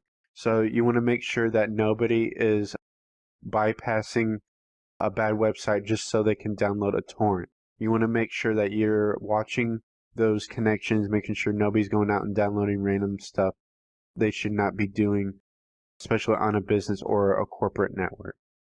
Improve your group policies and improve your security policies. Make sure that these are locked down so that the users are not able to access certain applications, and then also maybe downloading. You want to prevent that kind of stuff because they're going to try to, users or the average user and some other users are going to try to make sure they're going to find every type of way to bypass to get to the website or service that they want. In today's overview, you got to learn what web filters, firewalls, and IDS are, which different types and brands there are available, the different ways to bypass web filters, the tools we'll be covering in Section 7, and the preventions that will be taken in place. Hope you found this very informative and interesting to you, and I want to thank you for viewing. Hello everyone, welcome to my video. My name is Aaron Johns, and in this video I'll be showing you how to bypass web filters using a proxy. So what you want to do first, go to Google and type in proxy list. Go to the first one, which is hidemyas.com/proxy list. Scroll down, click the update results, and I'll go ahead and select one that's pretty green here, Russia Federation here. So copy the IP address, and you're going to go to settings, which I already have open here, and then you want to go to network change proxy settings, LAN settings, proxy server, paste the IP address in there, port 8080, so let me go back in here, 8080, hit OK, hit OK, go to a website you want, depending on the network speed and the connection. It looked like it was good back here. There it is. So as you can see, you can tell it's Russia because it says this page is in Russian, and you'll see the Google page spelled in Russian. So I cannot translate that myself, but if you wanted to translate, you click the button there. And then also ends in .ru. Every website should end in .ru. So let's try going to google.com. It might redirect us. Let's find out. And how this bypasses is it redirects your traffic to the proxy server. The proxy server goes to a different DNS server, and then you can basically browse the web anywhere you want without being filtered, because basically everything's filtered through a device, a router, a server, whatever it is, a software that's running on the network. It is taking a long time here, even on my fast speed. I'm using Fios, a 20 meg down. Websites aren't loading completely, all the way completely, but this should give you a rough idea of what you're experiencing with a proxy server. So you're basically, your traffic's going to another country, or it can go to another country. It can still go to, you know, a bunch of different countries. There's even US in here as well. It's just a matter of finding a very good connection or a proxy server. Again, an unencrypted connection, so don't really rely on proxies because they're not safe. They can be used as a man-in-the-middle attack. You could be scanned using other programs or virus programs. Someone could use a Wireshark, sniff the connection that's in between it. Whoever's hosting the actual proxy server could be seeing what you're going on. There's a social network, an email, a bank, whatever. They can see that traffic. So it's all about trust and what you prefer. Honestly, if you were going to use something for that kind of use, social networking or personal use, do not use a proxy. Use a VPN. And I'll be discussing VPN in the next video. So this should give you a good demonstration on what proxy is, how to use it. Different web browsers have different configurations for the proxy, and this should get you going and how to bypass filters really quick. Now, there's going to be times where, let's say that somebody, or there's a server or a software that's running that prevents you from looking up proxies. So what you'll need to do, let me go back to my regular connection here. I'm going to show you how this works. And Google's a great way to do this. So let's say you look up proxy list, okay? And you click on this, but when you go to the next page, it doesn't load up the site. It says blocked because of proxies. You could use the arrow and use a cached. And a cached should show you a few days ago. Okay, this is not too long. It was actually today. So you may get a screenshot or a snapshot of previous connections or of the website, what it looked like. So this will give you a screenshot of the IP addresses that you could use. So this is a great way to bypass a proxy if you're not able to go actually to the website or search. And this is another good site too. This is a Russian website that has a lot of good proxies, and it can check proxies for you. I've also used this many a time. So, don't want to keep the video very long. I want to just keep it really informative and interesting for you guys. And I want to thank you for viewing. Hello everyone, welcome to my video. My name is Aaron Johns. In this video I'll be talking about bypassing web filters using a VPN connection. So first of all you want to do is open your web browser. I'm using Google Chrome, and I'll be going to the hotspotshield.com.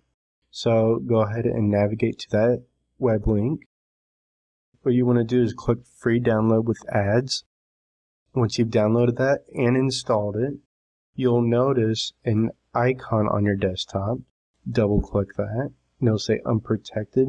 Now, just to give you an idea on how this is first, before we go through this protection here, is that if I go to ipchicken.com, it will display my real IP address, and this is what you do not want. That you want to secure your IP address. You don't want people to know who, where your original location is, for a lot of reasons, especially for hackers. So what you want to do is hit the connect button, and then it says you're successfully installed. Now, and it tells you the speed or protection that's coming in and out.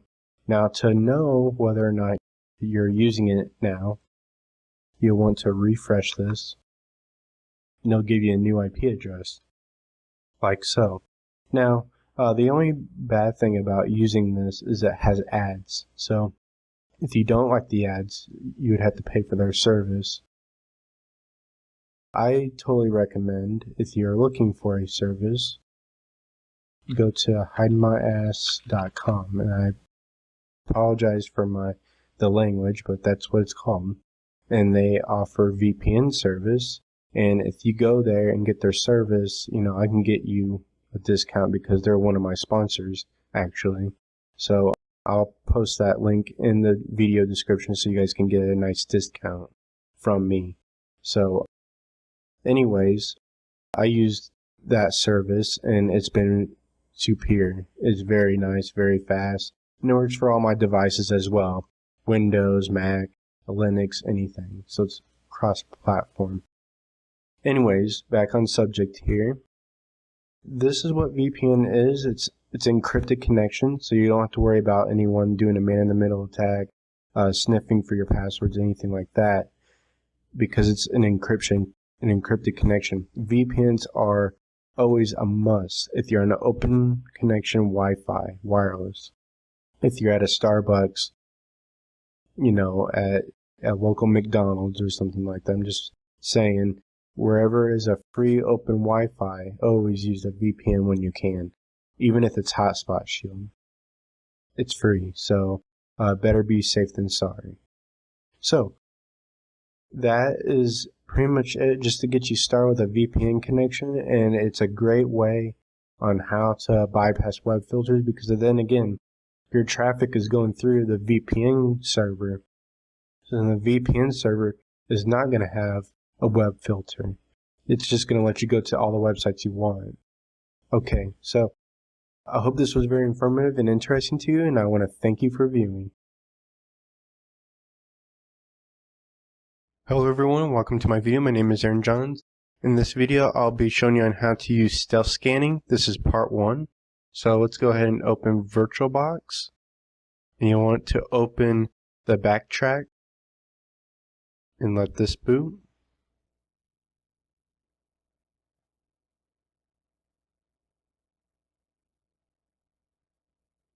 Alright, log in with root, Tor, T-O-O-R, *X.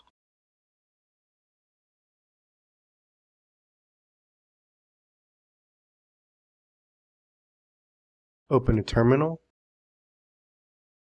Type in Nmap, TAC S, uppercase S, and then the IP address of the target. In this case, this is my router, my home router. Before we even run the scan, I want to talk about what this does. This sends a half-open TCP scan. This is great against intrusion detection systems and firewalls, because the firewalls and IDSs are usually only looking for a full TCP scan. Okay, so let's go ahead and run the scan here. May take a while, maybe not. That was pretty quick actually. So as you can see there, it told me, that I have FTP filtered, SSH filtered to only allow a certain IP address to come through, and then the HTTP, because I have HTTP coming through my network as well, and HTTPS. So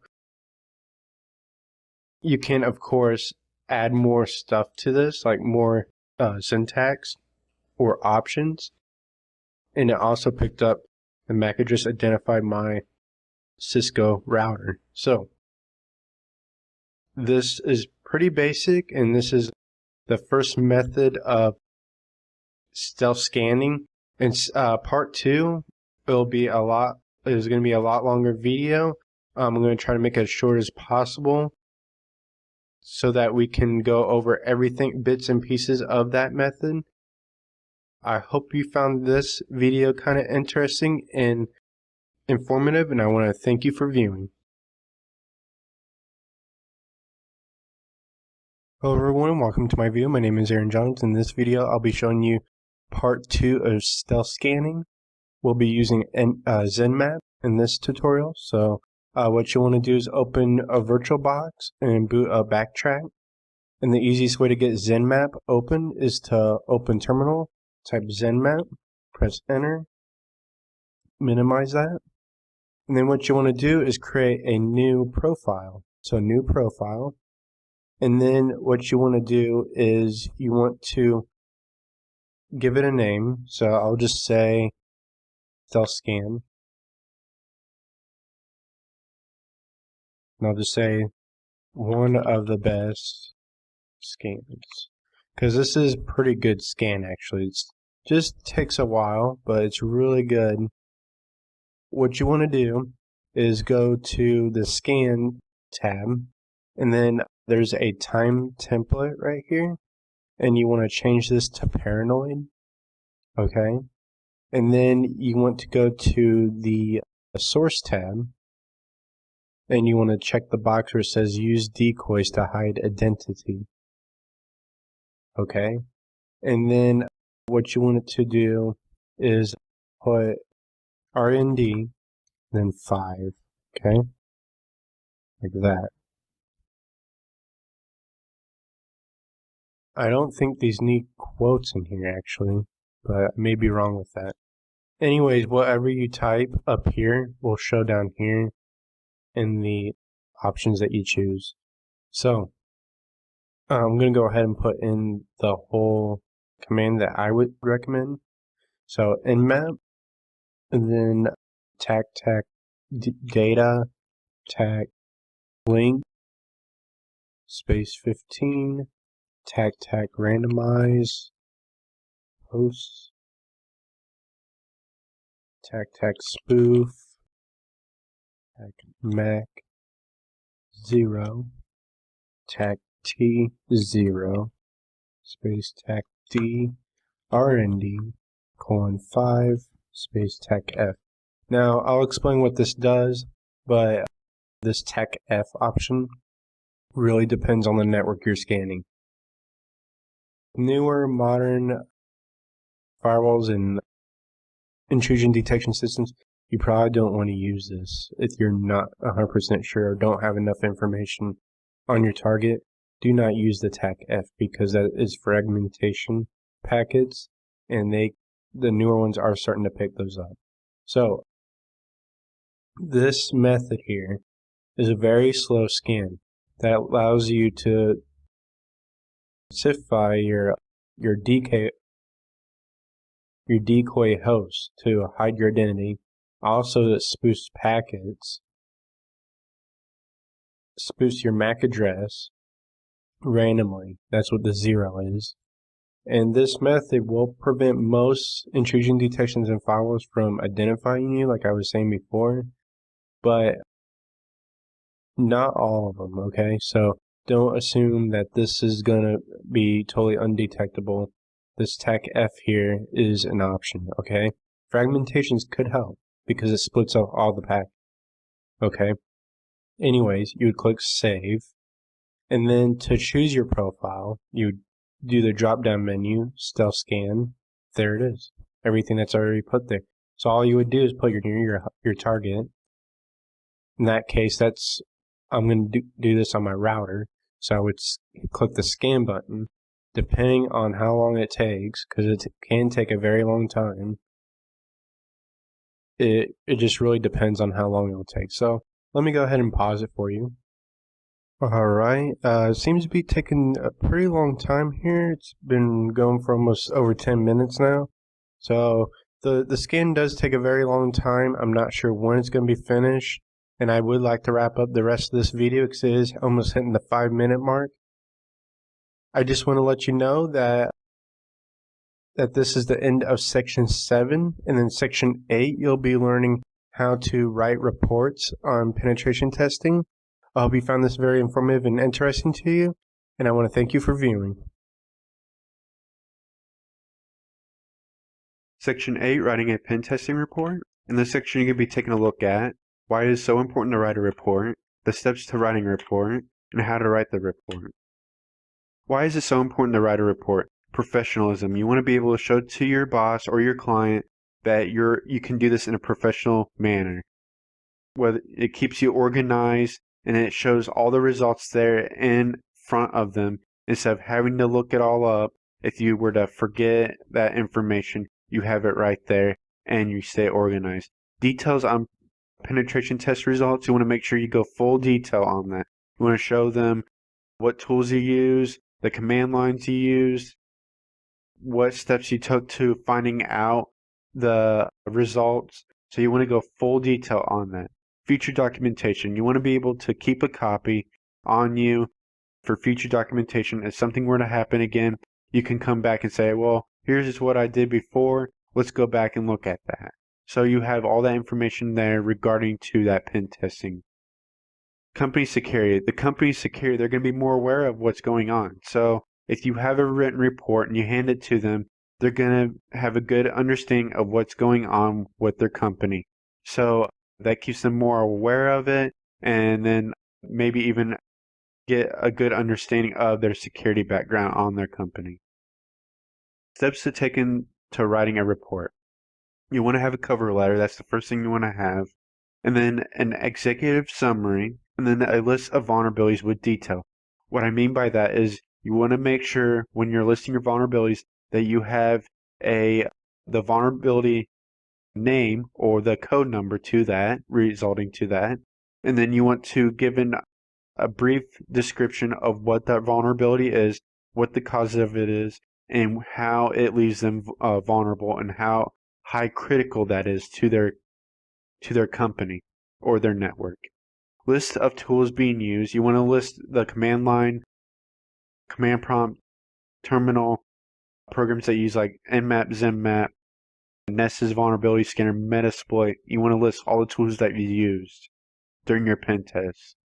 The copy of your work. Make sure you have a digital copy of your work, written or typed copy of your work, so that you can present that to your client. If you were to lose it, they lose it. You always have a copy. You can always give them another report back to them. Likelihood of exploitation. You want to give them a percentage or the likely of their company being exploited or compromised. Step-by-step remedies and fixes. Make sure you have a list of processes or steps that are going to be taken to fix that problem or vulnerability that is on their network, so that they have an understanding, okay, you're going to take these steps, and if that doesn't work, what's plan B? So have a good idea of steps and remedies that are going to be able to fix their problem. Website links and references. When you're going to Google searching and you're finding out what the vulnerabilities are, what websites you looked up the information on their vulnerabilities, if you went to any web forums, make sure you list all those links and your references and your sources. How to write the report. There's two ways you can write the report, handwritten or typed out. If you're going to handwrite, make sure it's black ink only. Only thing about handwritten reports is it's unprofessional. And what I say about that is if you don't have very good handwriting, it's not going to look very good to your client, and it may be unreadable to them. A typed out report is going to look more professional. It's going to be more clean, and most likely may not have as much errors either, because Microsoft Office, iWork, and OpenOffice have features like spell check and recorrecting your spelling as well, and other features as well that look more professional looking like. So, in today's overview, to learn why it's so important to write a report, the benefits or different ways of writing a report, the steps to writing a report, and how to write the report. Hope you found this very informative and interesting to you, and I want to thank you for viewing. Hello everyone, welcome to my video. My name is Aaron Johns. In this video, I'm going to show you what your report should contain after you're done with your penetration test. I'm going to go ahead and open Microsoft Word 2010, go to File, New, and then Sample Templates. And there should be reports in here. You should be able to select any type of report you'd like to use. I'm just going to go ahead and select one. Okay, so now we have our report here ready. I'm going to go through some steps here and what it should contain, a good example as well. So let's go ahead and get started here. You can start with the document name here, and then maybe your full name can go here, and then maybe the date of the penetration test. And then right here, you would want to put in a brief explanation of what's critical and what was found during that penetration test that's really important and should be noted right here. And then once you've put the brief description, your heading should start as an executive summary. An executive summary should contain a summary of your report, everything that had went through that penetration test should be in there. And then in maybe the heading 2, we can put in a list of vulnerabilities, list all the vulnerabilities in there, ports that are open, older services that may be running on the network or on that system. And then you want to go into detail as well with that, maybe even show some pie chart or a graph that can represent some type of visual for your client to see and get a picture of that. And then you want to list the number or the tools that you use during that penetration test, probably under heading 3. This template here, this report, you can change it the way you want. If you need more space, you can move this stuff from down here, up here if you like. This is just a template here. You can always make changes to it. You want to, of course, make a copy of your work. So if you did any research online, print all your results off, or any of your references, your web links, web pages, everything that you did, your copy of your work. And then details, like I said, the detected vulnerabilities that you had that could be exploited on the network or on the system, the percentage or the likelihood of their company or their network getting exploited that may occur, an explanation step by step on how to fix these vulnerabilities, how to patch them, if it just needs an upgrade or an update. So make sure you have your web links and references towards the bottom of the page. Vendors, security bulletins like CVEs should go on the bottom. So this would be a great way to get started. And this is what should be on your report. And then on the sidebar here, you can choose to have that there if you want. You can point out a thing or two that's really important for this specific template here. So that's exactly what should be on a report. I hope you found this very informative and interesting, and I want to thank you for viewing. Hello everyone, welcome to my video. My name is Aaron Johns. In this video I'm going to show you how to write a penetration test report. This is a sample penetration test report. Let me go ahead and show you some examples here of what, when you're writing your report, and what it should contain. Let me see here, let's go down here a little bit more. There's some good things to point out in this example. Right here is a table chart of number of live posts, number of vulnerabilities, high, medium, and low. You don't have to have a table, but at least have the statistics in there, like this example does. So, and then you can also have a graphical summary as well if you'd like. graph chart, pie charts, some abbreviations in here as well that abbreviate what's in the chart. Down here a little bit more. And then this example right here showed maybe an Nmap scan, the ports that were open, the services that were running on that port, and then the service details, the version number, and more information on that service, like he did here in this example. That shows the version number right there. Okay, and then you can also have it to where you can have visuals in there. So you can insert images in that template if you're using Word. You can just insert a picture in there. So just do screenshot using the snap tool in Windows. You can do a drag and drop. You can just drag or highlight something, screen capture that with the snap tool. So very helpful so that the client has a visual your analysis. And then here's another example where found that port, or he was doing banner grabbing on port number 10,000. Okay, and then down here he listed web application vulnerabilities. He listed how threat level is, potential corporation loss if something were to happen, the likelihood of the exploitation like we've discussed earlier, and then he also listed a recommendation on maybe how to fix that. This is well organized right here. I really like how it's kind of labeled going down like this. Perfect. So this is how it should be like. So, and then he even color coded it too. You don't have to do that, but it could make your penetration test report more accurate and more professional and clean looking. So, and then like I said, he listed pretty much everything there, like I mentioned above.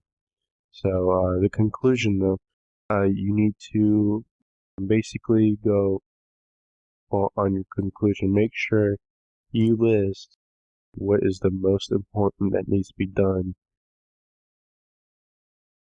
Most severe threats must be taken care of. And then mention if there's any low or medium, what actions could be taken from there. Okay? So this should be a great way, and make sure you list your links, your web links and references at the end, like what he did at the end here. He listed all the copy of his work that he might have went to. So, all right, that should be about it for writing a penetration test report.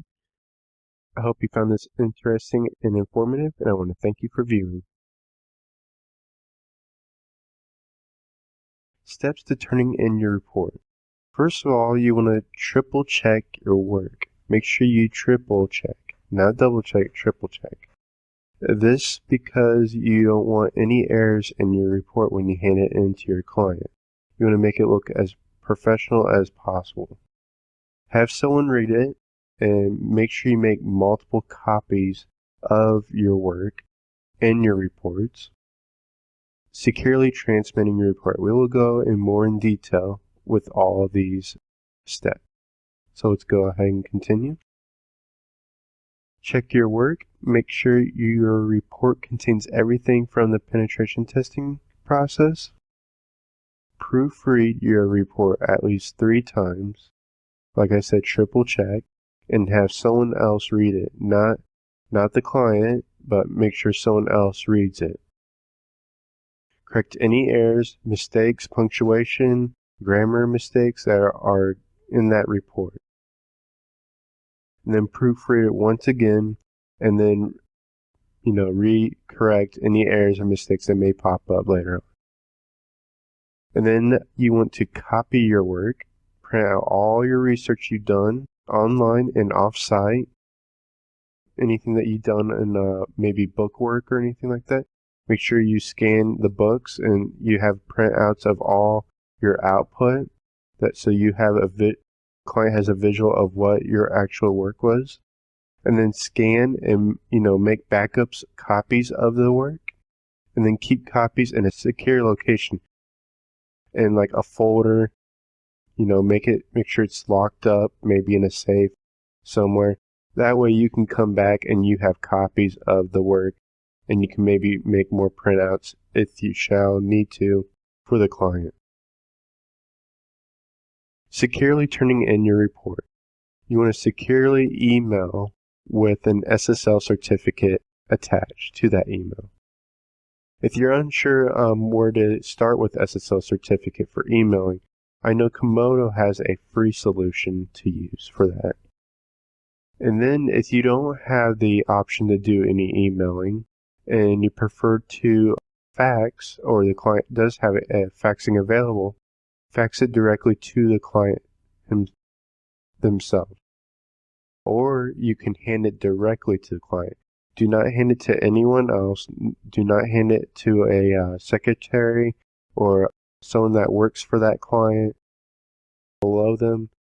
Hand it directly to your client. You don't want it to give it into the wrong hands. So, in today's overview, you got to know the steps to turning in your report, check and copy your work, securely turning in your report. Well, I hope you found this interesting and informative, and I want to thank you for viewing. Hello everyone, and welcome to my video. My name is Aaron Johns, and this is the final statement in the last video in section 8. This is going to be a bonus video. I'm going to be showing you Kali Linux, which just came out a few days ago. It's a Linux distribution that was built off of the creators of Backtrack Linux. So this is going to be a great surprise special announcement to share with you right now. So this is a first look into it. So what you want to do is go to Applications, Kali Linux, and they have a nice categorized list of tools to be used. Now the category does look kind of familiar like Backtrack does, and it does have a top 10 at the top, which I kind of like, where you can just go through there really quick and do an Nmap or an SQL map, or bring out Hydra and John to crack some passwords. One of the best things there in that menu that I like. Now, a huge plus with Kali Linux is that they said on their website is if you open terminal, you should be able to run just about any application built in the terminal right there. You shouldn't have to navigate to cd/pentest/exploits and then the directory where that application is and then running it. Okay? So go ahead here and just, throw off some commands here. Programs that off the top of my head. Nmap, Zenmap, gonna run. console, Metasploit framework. Relatively flexible and it's stable. It is built off of the Debian Linux, I believe, and it has GNOME, and it's also focused on the ARM. They distributed ARM for Android and tablets as well. So there's a Metasploit framework. Okay. So this is definitely worth checking out, trying it out. There's going to be a lot of tools, a lot of just getting hands-on in here and getting to try it out and getting to know what's available with Kali Linux compared to Backtrack. So definitely give it a try, and then let's go ahead and move on here, and I'll show you packedpub.com.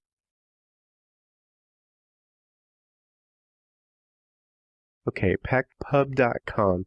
Packedpub.com, their ebooks are free from DRM. So that means you can copy your ebooks from any tablet, e-reader, mobile device. PackedPub.com has published almost over 1,000 books, and PackedPub has also donated over $400,000 to open source projects. So definitely go over to their website, packedpub.com, PACKTPUB.com, and what you'll want to do is check out their ebooks on their website. They're available for you. Check out the About section at the very bottom so you can learn more about their website, and then also you can see their products that are available. And don't forget on the side here, for more information, you want to subscribe for updates, offers, and free downloads. Put in your name and then your email and just click the button there, and you'll be subscribed for free downloads, offers in the future. So I hope you have found my video course very interesting and informative, and I want to thank you for viewing.